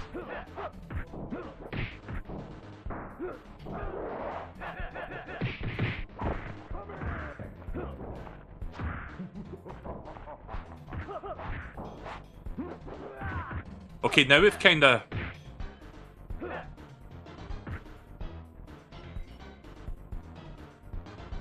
Yeah, there's something weird about... Oh, there we go. There was something weird about, like, just seeing, like... For a moment, I was Reptile, and they were, like, a fucking green version of Sub-Zero. It's like we almost came full circle there. Ah! Stop it.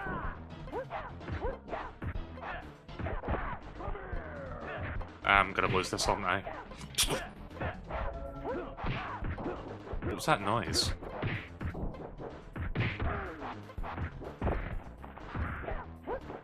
Damn it!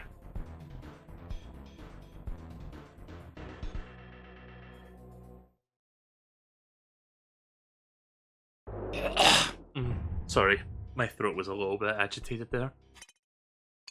Right, okay, I'm gonna... I think there's a Game Boy version of this as well. But let me look at the instruction manual, see if they did anything cool with it. Well, at least this manual is in colour, unlike the Genesis one. But I don't see any illustrations so far. Just screenshots. Oh, never mind. We got actual full colour illustrations this time. Yeah, I do love seeing shit like this in video game manuals. Like, one of my all-time... I think I've talked about this on chat before, but one of my all-time favourite video game manuals is Super Mario Bros. 3 for the NES. Because that game has, like, 10 million, like, different, like, illustrations made specifically for that manual.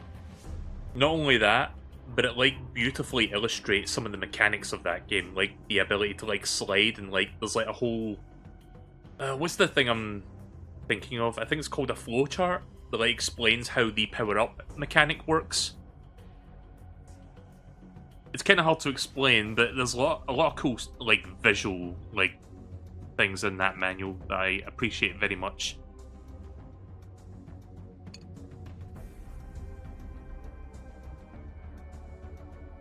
Huh, Shang Tsung is blue in the... Or, well, not blue, but there's a little bit of blue tint on his, like, black outfit. Still got the yellow pants, though.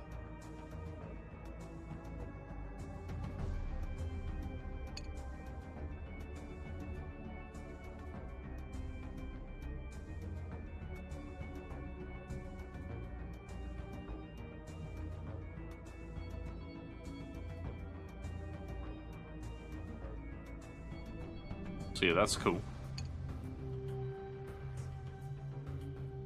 We even got Smoke in here. There's Shao Kahn. Again, I like the look of him with, like, the cape on his back. And then we got Mataro. Oh, by the way, I like how they have to, like, specify unplayable character for both of them. Remember when they made instruction manuals? Pepperidge Farm remembers. Yeah, I think Nintendo was the company that, like, spearheaded the whole, like, getting rid of manuals. Like, I think it was around the Wii era that they stopped, like, phasing those out.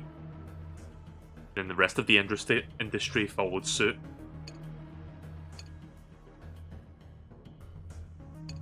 But yeah, I kind of miss video game manuals, to be honest. I also like this kind of thing, where it's like, oh, you can put your notes in here. Again, this was back before the days of the internet. Like, you couldn't just look shit up.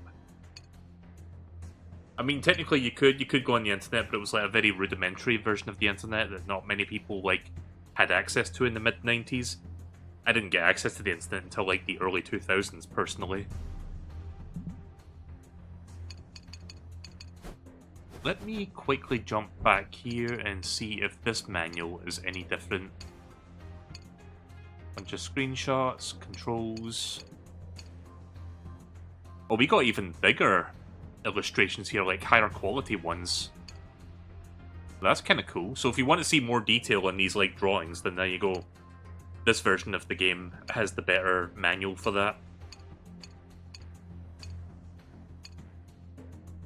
It also has this thing where it like explains like the different characters and like what alignment they're on. Ah yes, the Mortal Kombat live tour. Might have to like I'm not going to download that video and look at it right now because I'm going to be checking out some other stuff here, but maybe we can do that later. Let's see, so let's go to handheld. So wait, what is Mortal Kombat 3 on Game Boy? Like, I know one exists. That's not in the collection? Okay, that's weird. Chat, I'm not crazy. Mortal Kombat 3 is a thing on Game Boy. It's just not in this one. It's this collection. For whatever reason, I don't know why they omitted it. Honestly, if it was here, I would have...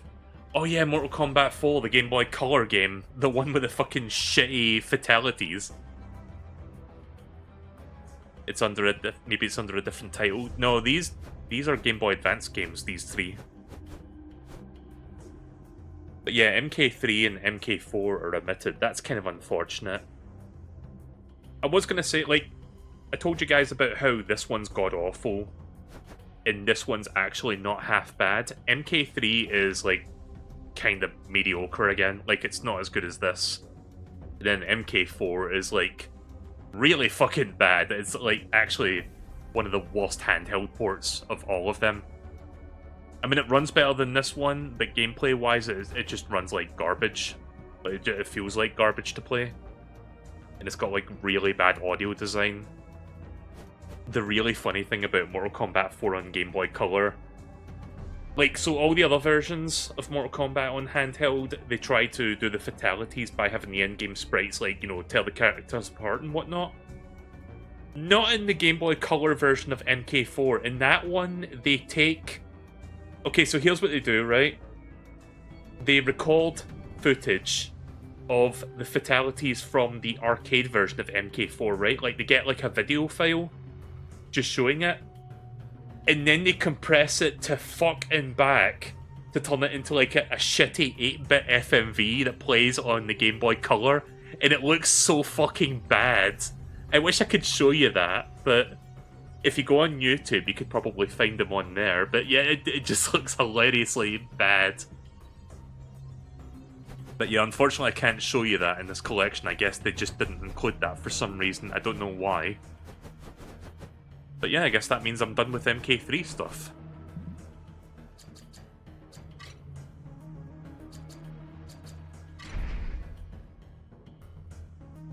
Let me just quickly check something here before we move on.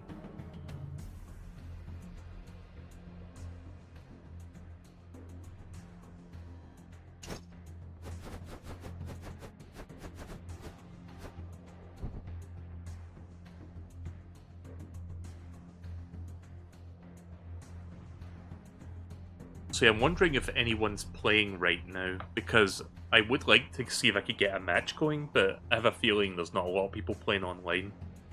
I don't know if this collection even has like cross multiplayer, like cross... What's the word I'm looking for? Like when you connect to like a different console entirely that's not the Nintendo, like crossplay? I don't know if it has crossplay compatibility.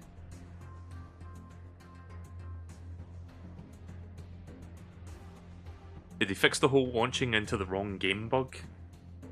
I didn't even know that was a thing.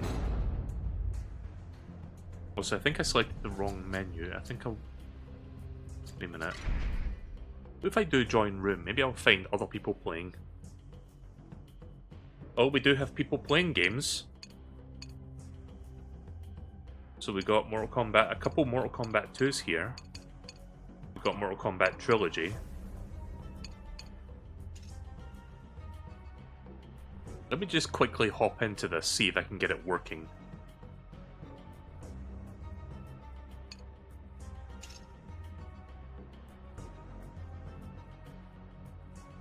So I guess I have to...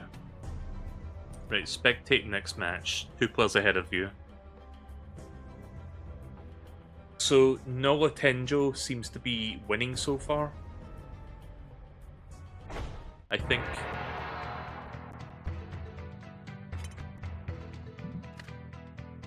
Wait, am I playing? No, I'm not playing. Right, let me fix the screen real quick while this is happening. Sub-Zero. Melina. Round 1, fight. The early versions of Legacy Collection would sometimes launch the wrong game when you start an online match. I did not know about that. See, I didn't buy the Legacy Collection at launch because I was waiting for the physical version to come out. Like, I think it launched in October and I didn't get mine until the physical came out in December. So I don't know if they fixed it between those dates, but yeah. So I'm not playing right now, by the way. I'm watching 2 other people. You can see their names up top. But yeah, I'll see if I can get a match going and I'll let you know what the net play is like.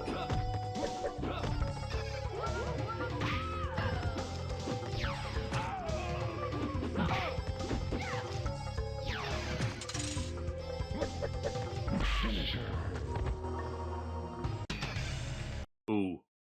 Oh. Did the other person rage quit? Oh. Either they rage quitted or just moved on.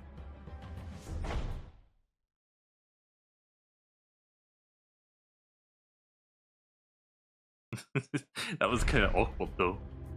Oh. Right, it's my turn, chat. I'm up against Big One.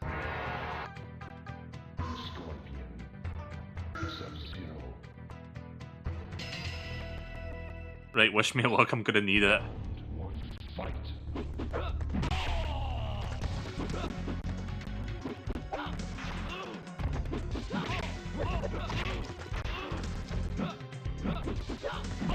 Ooh. Yeah, this person probably knows, like, spacing and whatnot, so I'm probably gonna, like, just jump into their traps. Let's see if I can get one hit off. Oh, shit.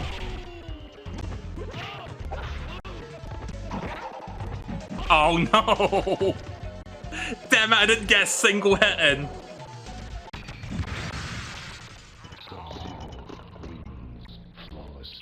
So yeah, online kind of runs like ass. I think they must be from the US or something. I mean, it was reactive enough to a degree, but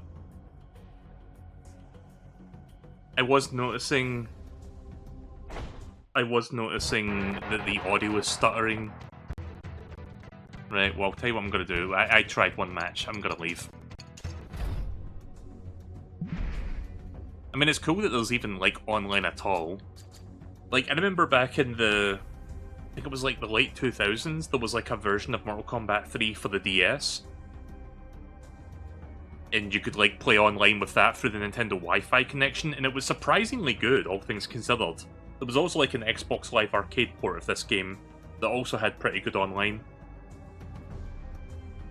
Guessing they're not using rollback. Yeah, that might be the case, which is unfortunate because I feel like they really should have implemented that, but not really noticing it.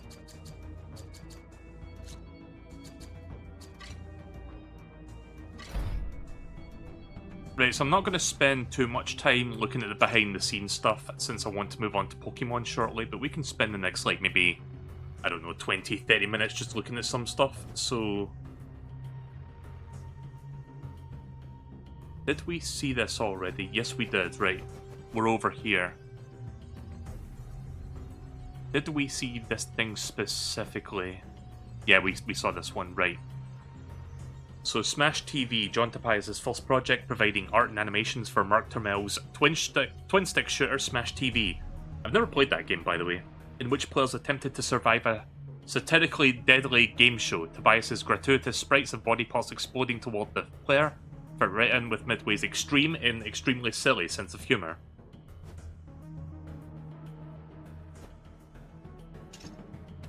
So yeah, apparently Smash TV is like a really good arcade game. I've never played it personally, but you can like play this in like a Midway collection, right? I'm pretty sure there's like a compilation of like arcade games that has this.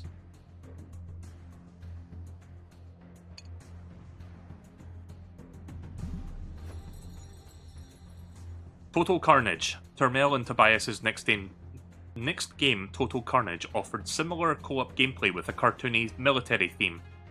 John was proud of his work, but wanted to create even larger character sprites. So yeah, this is what this looks like.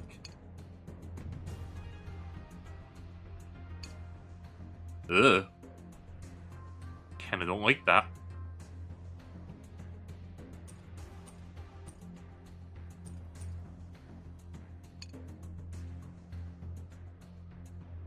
Does look a bit like Smash TV, but except it takes place in the jungle.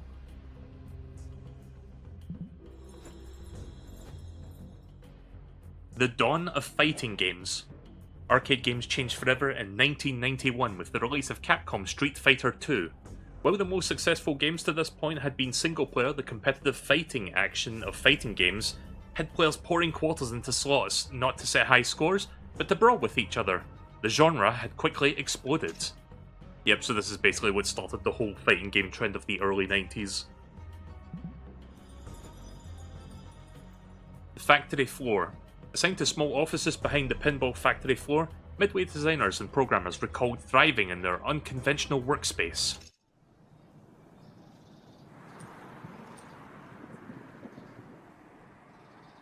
North California Avenue went back to the 40s. That's where Harry Williams and Lynn Durant had started United Manufacturing. I was always obviously a big fan of Midway, and I always knew it was on California, and I'd drive by and it's like, oh, that's this magic place, and that's where these amazing games were made. It was weird. It's very Chicago. It's gritty. The paint is from like, it's government green from 1947. It was in the pinball factory. So you walk into the front door and through the factory to get to our offices in the back. I mean, within a space of, what, 20 feet? You go from silence to like, cacophony. It was like an assembly line. There were just Terminator 2s, just hundreds of them in line being developed, and all the sounds going off, terminated, and you know, like all the explosions going off. I was gobsmacked. Miles and miles of wires and A lot of fumes from the in-house plating facility, the stamping machines, the burning soldering irons. Everything smacking into itself, just all these sounds. And They actually had 50-ton metal presses stamping out pinball legs. The factory still had dirt floor. Throw things on the floor because there's somebody's going to come by and sweep it up. so you have this catacomb. At night when you're leaving, like the lights are down, and you know it's like, wow, this would be a great setting for a horror movie or something. And being a programmer, a lot of times we worked at night. That's when the rats would come out. They would grow to Oh. the size of like a small cat. But I remember the vending machines, rats could jump up and get the product, so it'd have to be only the top 2 or 3 rows you could put a candy bar or something. And even then, sometimes you would buy something and it would just be a wrapper. There used to be a cafeteria upstairs with a private chef. And the food was delicious. They had it down. We never left the building, okay? We had half an hour to suck it up and get out and go back to work. then you'd make it to your office. And the offices were pretty Spartan, they were rough. Work on video games happened in what we called downstairs. Upstairs was all of engineering. Everybody had an office, so it was almost like a dorm. 1992. The first time I remember meeting Ed was when John Vogel and I had shared an office. So I feel like I was involved with Smash TV and Total Carnage because I could see it being made. Ed Boon, I didn't know anything about him. I mean, he was a programmer in the pinball department at that point. Ed was coming down from the pinball department to work in the video game department. To work on high impact football with Eugene. Right next door to me, there was a double office, and it had John Tobias and John Vogel. And there was a doorway Mr. between the Toasty. two offices that was kind of kept closed. He cranked his music really loud, and I remember he poked his head in, and he said, "Hey, is that too loud? Is the music too loud?" And we said, "It's a little loud." So he went in and like lowered the music, and he came back. He's like, "Is that too loud?" So anyway, that's the first time I met Ed. And after that, I think Ed started hanging around with the group of us, and we all kind of became fast friends. And I was mainly software. Those guys were mainly art. So we had different perspectives and whatnot. Just as any group of guys in their 20s, a lot of conversations started up about movies and video games and wouldn't it be cool and things like that. You could hear conversations of all the different games going on. There was only like 2 or 3 games going on. And then we would all kind of like give each other ideas for stuff. It was a very collaborative environment. The environment was beautiful. Good enough to make a video game, and It didn't feel like a job. All the magic that was happening there, somehow the walls kind of absorbed all of that.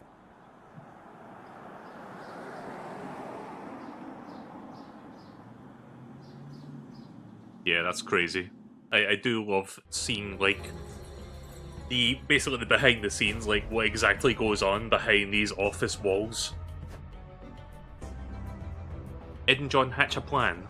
While Ed was programming Super High Impact and John was working on Total Carnage, the two of them started swapping ideas for a fighting game featuring large digitized characters. So here is the origin of Mortal Kombat. At that point, John was finishing Total Carnage and I was finishing Super High Impact.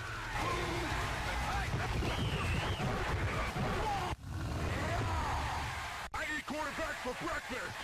When we started to talk about what would become. I like that Mortal Kombat. animation. I think the initial conversation was about, hey, wouldn't it be cool to do a one-on-one fighting game? John and I were talking about a game called Street Fighter, who had really big characters. The thing that stood out for us about Street Fighter was they had really big characters on the screen. I think for me it was anything to get away from the little tiny character sprites that I had done in the last 2 games.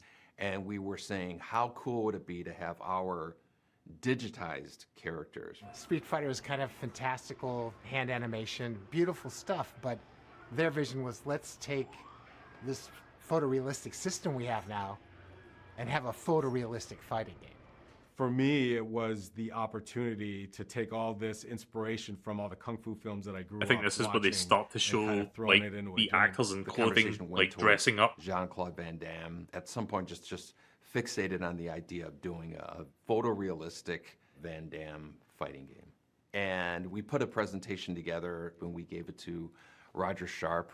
Didn't he have Jean-Claude Van Damme like fucking playing the role of like the reason we made Guile in like the Street Fighter movie? Was because I another believe that was team him. at Midway had done the same thing with Terminator Small arcade World. game, as well as Revolution X to Aerosmith.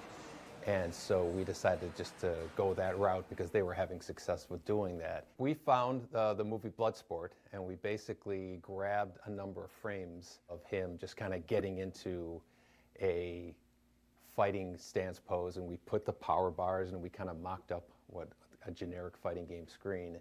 And again, just to give him the idea of what the game would look like, how he would be the star, and how realistic the graphics would be.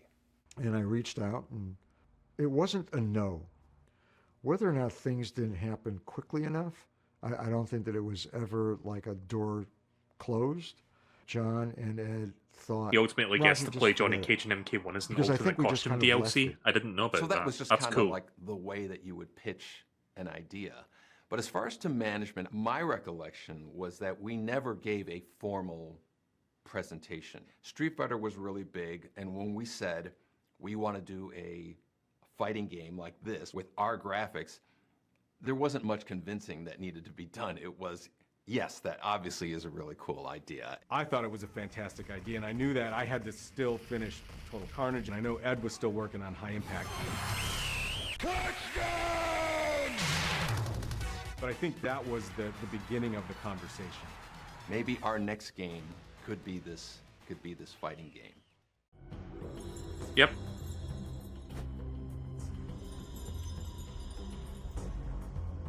Yeah, this was basically already glossed over. Huh. There's a fucking Mario hat on top of a skull there, you noticed that? It's a magazine called Racer, never heard of that before.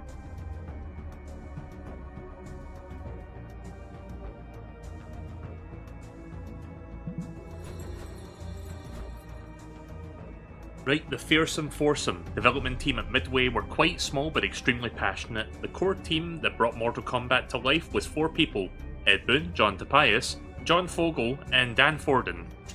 The team on Mortal Kombat 1 was 4 of us. My name is Ed Boon. I'm co-designer and programmer. My name's Dan Forden, and I do sound and music. John Vogel, background special effects. Are they on top of a John roof? Tobias, and co-designer and lead artist. There was other sort of support staff, but that had to do more with like the cabinet and the wiring.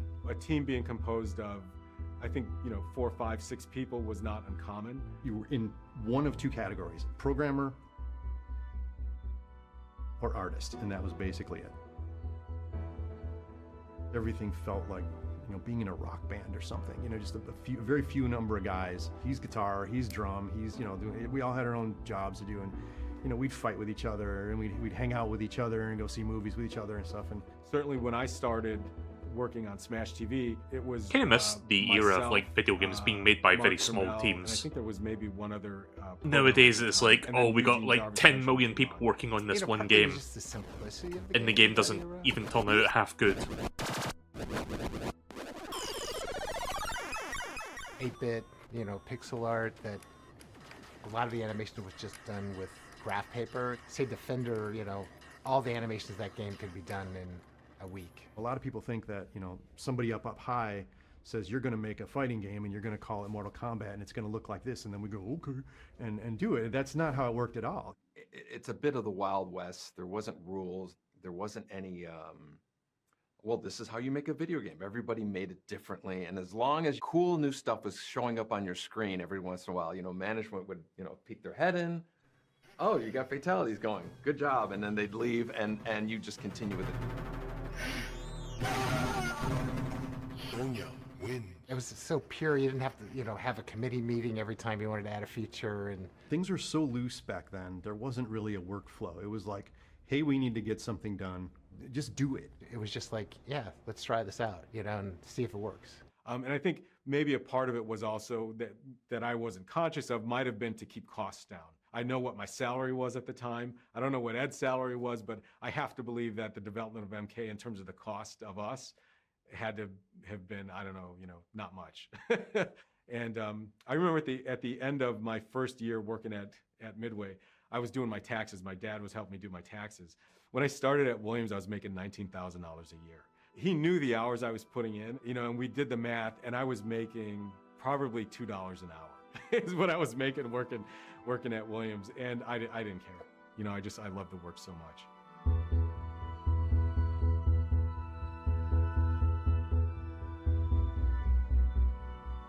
Sorry for the lack of commentary. I don't know like it's not talking a too much over topic, but the clip. The overnighters. But I'll try to interject wherever possible. Going out for breakfast. Nobody told us to do that. Nobody said stay till midnight tonight. If anything, they were, you guys are burning yourselves out, and you gotta take it easy or something. So because of the schedules and because of how few people there were, and we were all playing multiple roles, wore multiple hats, that there was just too much work. And it wasn't like we were being made to do this. It was an art, it was a craft, and it was a labor of love. So we were so passionate that we spent, all of our waking hours and our sleeping hours in the studio. some people look back and they go, oh, that was that was abuse or something like that. It's like, no, we were guys in our 20s who were motivated to do something cool. You were working on Liu Kang's, flying kick, and it was feeling good, and you wanted to keep perfecting it, and it was my obsession. It was like being paid to do a hobby. If a band is up all night learning a song, they want to nail it, and it's the exact same thing. It's completely self-motivated. Back then, it was nothing but fun. It was just, working there was just hilarious. The secret sauce was basically we were just a bunch of knuckleheads doing whatever we wanted, and we were happy. I'm glad to see that Ed Boon's still in the industry, still spearheading the MK franchise. You know, despite the fact that it's changed hands, like, because, you know, Midway doesn't exist anymore. Warner Brothers owns that shit now. So yeah, the first sketches apparently. That's cool, one of the earliest sketches of Raiden. I'm guessing this is Shang Tsung. Oh wait, Shang Lao. I guess it's like a precursor to the Shang Tsung design.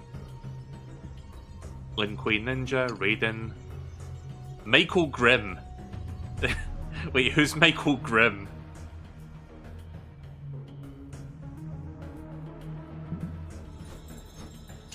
Wait, was that all of them?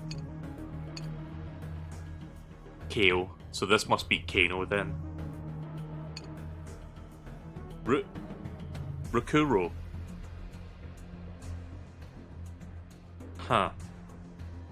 I don't know which character this is supposed to be based on, or what character this ended up becoming. This could just be like an entirely scrapped character.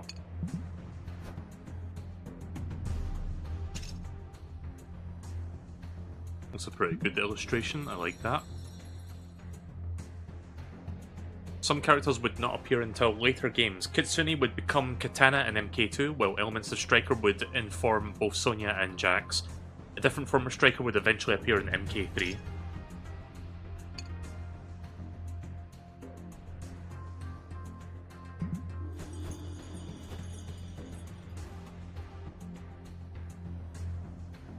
I'll do a couple more of these and then I'm going to move on to Pokemon after that. My job on MK1 was basically to do backgrounds. Like, John would do characters and I would do the backgrounds. Things were very simple back then, you know, like... One more time. Right, here we go. Here's the footage that you start seeing the actors, like, doing the poses. See, this is the kind of shit I like seeing. Like, what exactly is the process to, like, making this happen? That was his job, you know. Literally after we shot the footage, I think maybe that night or the next day, I started stripping frames. Because I think we've had footage of this stuff, like, for years, but it was, like, very low quality. This is, like, the high quality footage that this specific game includes. We did a lot of playing around with lighting. We were just sort of discovering. I think we probably taped more than we needed just to make sure that we got enough coverage. I remember after the Sonya's leg grab, having to say something along the lines of, you know, trust us, it's going to be really cool. The image was clear in my head. Sometimes we forget that it's not inside everybody's head. I do like how they give you video player controls. If this was an older collection, pressing any button would take you back to the menu. Yep. All you have to do is just land right there. Can you do that, or is that the beginning part? She should do it from the stance. Right.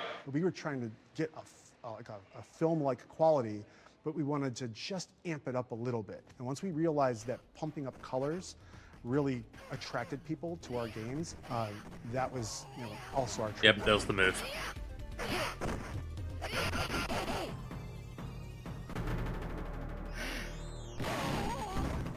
A lot of the character design that I did for Mortal Kombat was based on the limitations of the hardware.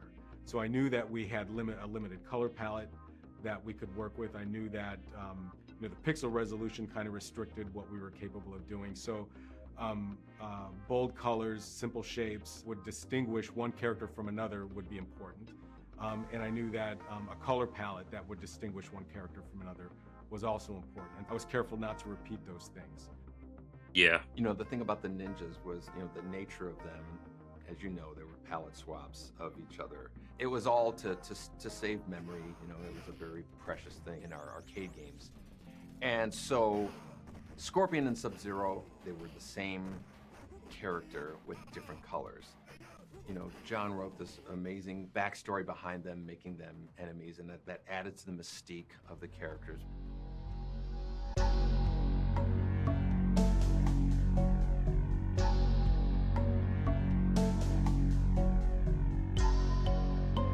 In one of the pages of my notebook, I had scribbled, okay, here are the characters and here are their archetypes. I knew that, well, we need a hero, we need a villain,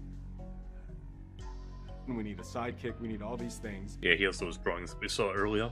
I was a big Joseph Campbell fan. I had read his books, and I was aware of the hero's journey and the character archetypes that he had sort of outlined. I thought, okay, well, if we could tell implicit story through character archetypes, the players might sort of almost subconsciously relate to the characters in a particular way. So that played a part in sort of the character choices we made. I don't recall exactly why we did some characters and not others. I know that we were limited with the number of characters we could do. A few of them I remember not using.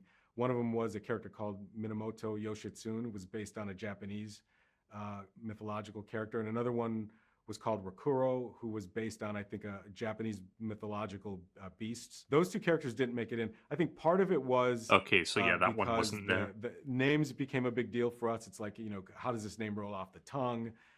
If a name was too long, we knew it was going to be difficult to display on the health meters. It was usually silly things like that would play a part in some of the choices we made. Most of the characters' names came from John Tobias. A couple of the characters, he didn't have a name written down for them. He had Ninja 1 and Ninja 2. I was a little bit more of like a simple superhero mindset, so I started calling them Scorpion and Sub-Zero. Those simple names were kind of like my influence, but the authentic, cool names, Goro, Shang Tsung, Kano, Raiden, that was John's deal.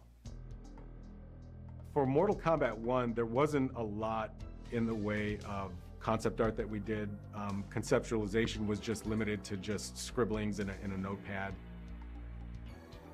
I don't remember many, if any, drawings of backgrounds, but there may have been some. I just remember kind of like I said, just winging it and doing whatever. Like John would say, I'd like a dungeon or something, and that became Goro's lair, Know the distinction between I had one already and learned how to one. do Yeah, I did the notice that parallax actually. scrolling stuff from Terminator 2. So But doesn't that worked out like well with doing that new parallax game stuff for like Mortal use the Kombat number as one? well. I know there was one specific background that he wanted, and that was with statues. Or is that the Wolf one? I forget. Just make something look cool. That was basically the rule. I went to Chinatown, and just to get references and stuff, there would be, an You won interesting his number. vase, and I would video that vase, and then I use that, and that's Shang It's weird Tsung's, because for years one people of Shang would refer Tsung's to the thrones original is game like as the vase, number and not the world. There's the dragon that was sitting on Ken Fedesna's desk. I just said, hey, can I video that? And he's like, cool. So I grabbed it off his desk, took it to my office, and grabbed it. That's like in It's one like when you background, type out and Super there's Mario two of them. Brothers 3, you And don't then there's fucking type the pagoda, word 3, you in type the number Chinatown that 3, I used, videoed that and used that as, the courtyard, I guess we call it, I think. Shang Tsung is also in another chair, and it's that big roof thing. That's from Chicago. That's from Chinatown. So sometimes it meant opening a book and going, oh, that's a cool Chinese thing. Get the camera, take video of it, and use that. There are things from books in Mortal Kombat 1. I just went out and grabbed stuff. What there it looks is cool. again. Kind of a the World 1. guerrilla That's artsy so fucking sort weird. of way. It wasn't really planned all that much back then.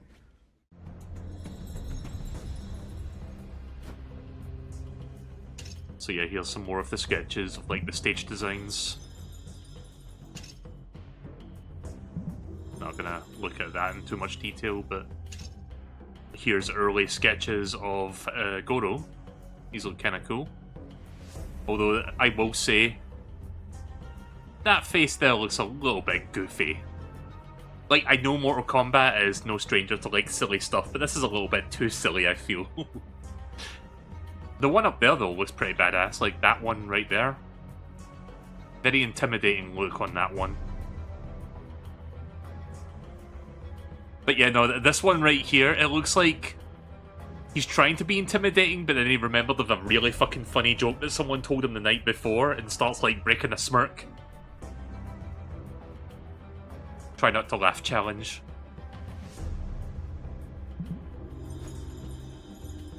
Ah, yes.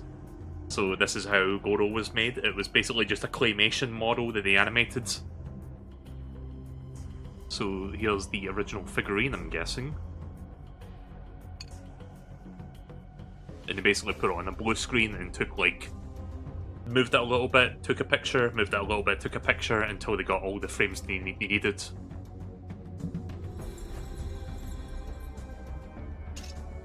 Oh, we actually get to see the details. Okay, that's cool. I'm noticing a little bit of wear and tear. Like, this thing is like, you know, about 35 years old at this point, so obviously it's going to like start gradually like falling apart over time.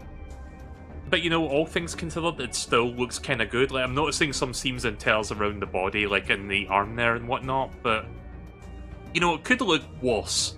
Like, have you guys ever seen, oh, what was it, like the third TMNT movie from the 90s? Have you ever seen what the fucking animatronics for that look like these days? Like, they have not been maintained at all. They look like fucking Five Nights at Freddy's like horror like things. It's like really uncanny.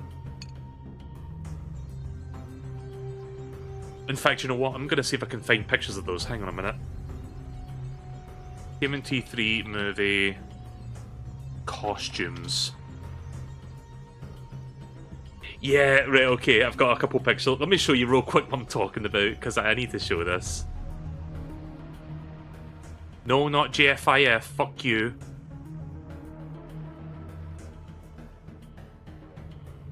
Give me 1 second, I need to like go on this website to download a PNG. Or JPEG, that works. Right, you want to see some horrific shit?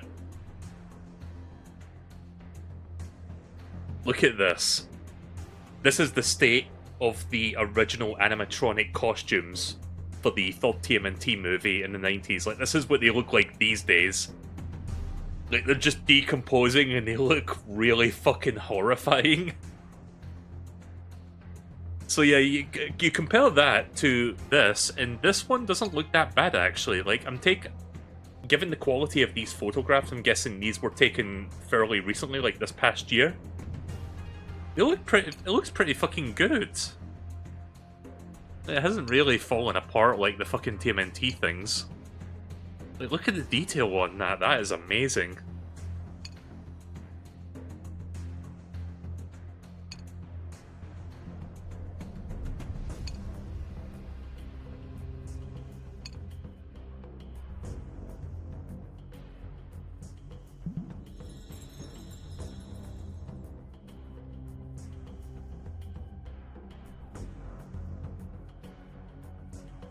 Oh wait, this was made in 2013. Even then, that still looks pretty good.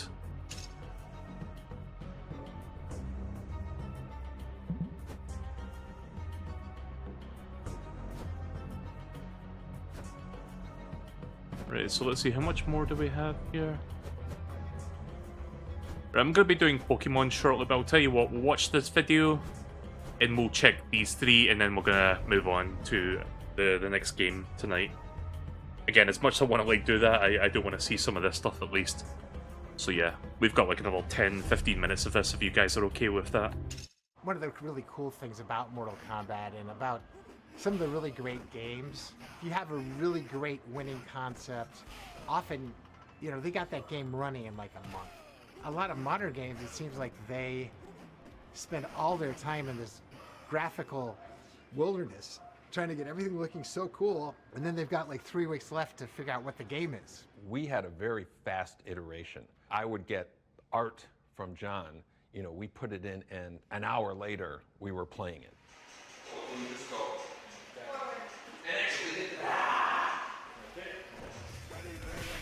Raiden wins. Yep. The first time you play it, you just go, this is incredible. You knew you were on the right course. Ed was like just eager to have people in and give him feedback on stuff. A lot of times it was just, you know, someone, you'd have someone in your office to look at something and they go, hey, what about this? And then, you know, maybe that's a good idea. Ideas could come and be turned into reality in the same day. Yeah, in fact, I remember we would record a little bit of footage. Okay, one more time. All right, that's good. That's good. And it wasn't until Ed actually got the frames and could get them in the game, not until that point would we know that we were making the right choices. When we were making this game, Street Fighter II was the big rage, and I was a huge admirer of that game. At the same time, I felt like there was a little bit more ceiling room in terms of how outrageous you can get with the moves. We wanted characters using magic, disappearing, teleporting, doing all these kind of unpredictable things. And a lot of the moves were constructed from kind of almost like scraps. Kano's ball was from his flipping animation. Scorpion's teleport was from his jump punch animation. You know, Scorpion throwing a spear and pulling somebody in, that, you know. It was something that I remember I thought of that was just an outrageous move that wasn't seen in any other fighting game. Right, although we used to try to do the wind up and throw was usually like 5 frames maybe. Like if you went like Yeah. Yeah, something like that. It was one of those spur of the moment, inspirational ideas that ended up becoming like very signature, very iconic to Mortal Kombat. The way he was implementing them was so interesting because he uses the frames of animation, and he was, as a programmer, would move them around to do things. Like he would define like how things animated across the screen. When we did the Liu Kang flying kick, you got to stop him once he makes contact, and it'll make the impact feel like it's a lot more intense and more forceful. Iterating again and again how important it is that we get the timing of all these things correct. Other than, you know, how John would define what the actual frames of animation were, Ed defined how things moved around. There's little nuances that are put into the game that a lot of players don't identify, but they just know that it feels good, and they're not sure why.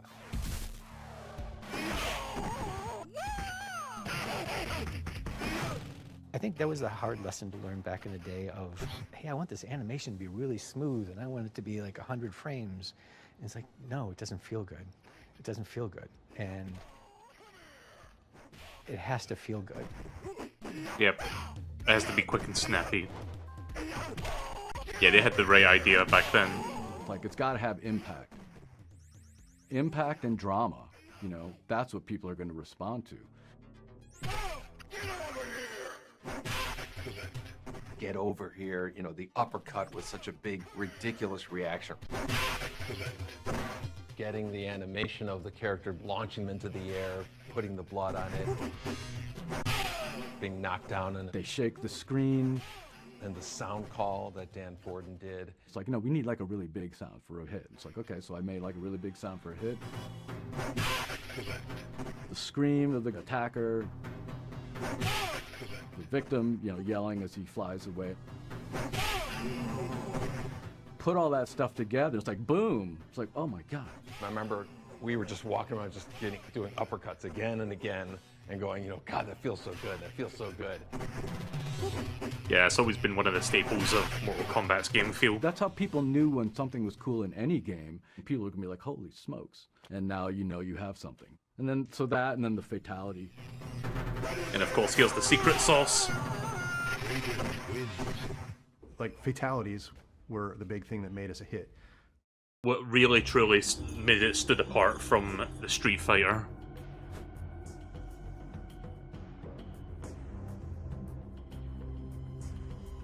I'm not going to read this out loud, I'm just reading it to myself. Right, so this seems to be uncut footage of, like, the process of, like, animating one of the specific moves. Specifically the spear, it seems like. But yeah, let's see what this looks like without editing. You know what would be a cool ass move? One more time. Alright, that's cool.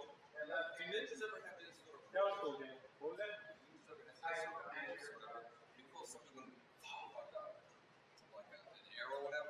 Stuck into the other guy and drag him across the didn't you say? Okay, but there's a little bit of editing there. The wind up and throw is usually like 5 frames maybe. Like if you went like yeah, something like that. Yeah, I love shit like this. Like, that's pretty cool to see, like, even way back then, they had the vision down pat. They're like, yeah, this stuff looks cool, but we need to make it quick and snappy in order to make the game feel fucking good, you know? Like, this is fascinating. So sorry if you guys are getting bored watching me watching this. It's just I love this kind of behind the scenes shit, especially for one of my favorite franchises. Okay, so try to do it chest level. Keep in mind I will not be looking at this whole like behind the scenes stuff on stream. I'll just see as much of it as I can in between playing other games in the collection. But yeah, for the most part, this is just self-indulgence at this point. Like I just enjoy watching this kind of stuff. Oh, you know what? But yeah, they do so many takes, but eventually they get the right flow for it. So do the throw, and then we need some kind of throw. Hold your hands together and do that. Okay. Yeah, you can see John Tobias, not John, Ed Boon in the foreground now, like giving them direction. When you try to wind up with a little more like right now you're kind of just going. Yeah. Okay, one more time. And I think that may have been the take. But yes, that's really fucking cool. Two ninjas want two stances. During filming, Ed Boon came up with the idea of different default stances for the two ninja characters. The subtle but important change would give each character a unique look when idling. What we should do, John? What? Is if we had two stance frames for him. Okay. One for the whole guy. I mean, it'll cost us 7 frames, but it'll just make him seem different. Okay. It'll have to be kind of similar because they're both going to go into the same punch. Right. Right. But different enough that they're fighting each other. See, this was kind of a cool way to like work around the limitations of what they were working with, but also give it a little bit of its own flavor. Because most of their basic movement sprites are basically copy-paste with like a color swap. But the idle stance is different. So that when you see them standing or walking around, it feels a bit different, even if it's the same character. Try doing this out like this. Yeah. Yep, there it is. Okay. That's good. I should be able to get some. And then let's do the second one. Okay, yeah, that's... I guess he's just trying some different stuff.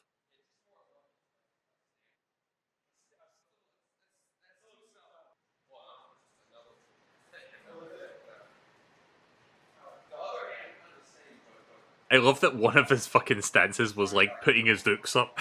But yeah, no, that's not the one they went with.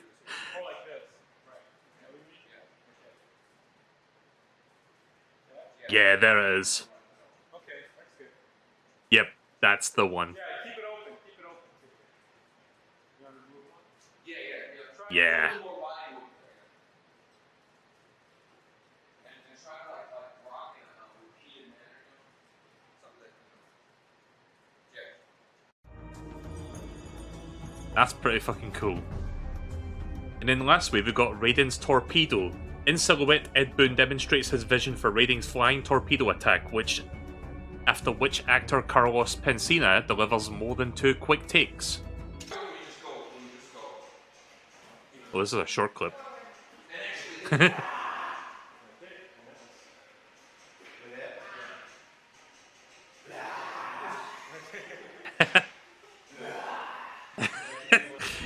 I love the fucking grunt there on the second one.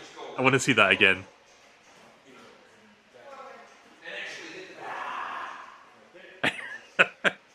That's silly.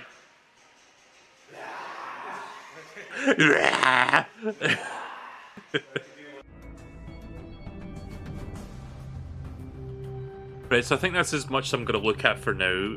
I should be able to finish at least the chapter 1 before I finish all the games that I play on this, collection. But I think for now, we're going to stop here so that I can move on to the next game, because I've been wanting to do that for a little bit now. But yeah, I'm not going to do all of this stuff on stream. A lot of this I'm just going to be doing in my own time, but I'll see how much I can get of it done, well, like in between playing other games in the collection as we go forward. But yeah, that is going to do it for now on this. I'll try to get back to this again real soon. I know there's just been massive gaps between each game I've been playing. Again, January has been kind of a bad month for me, but like streaming on the regular. But I think now that I'm finally recovering from the injuries that I suffered earlier this month, I think I can start getting back into the swing of things. I really want to play Mortal Kombat Trilogy, and that's next on the list, so don't be too surprised if I end up doing that real soon, like sometime early next week I think would be a good time to like start that. So yeah, Mortal Kombat Trilogy next.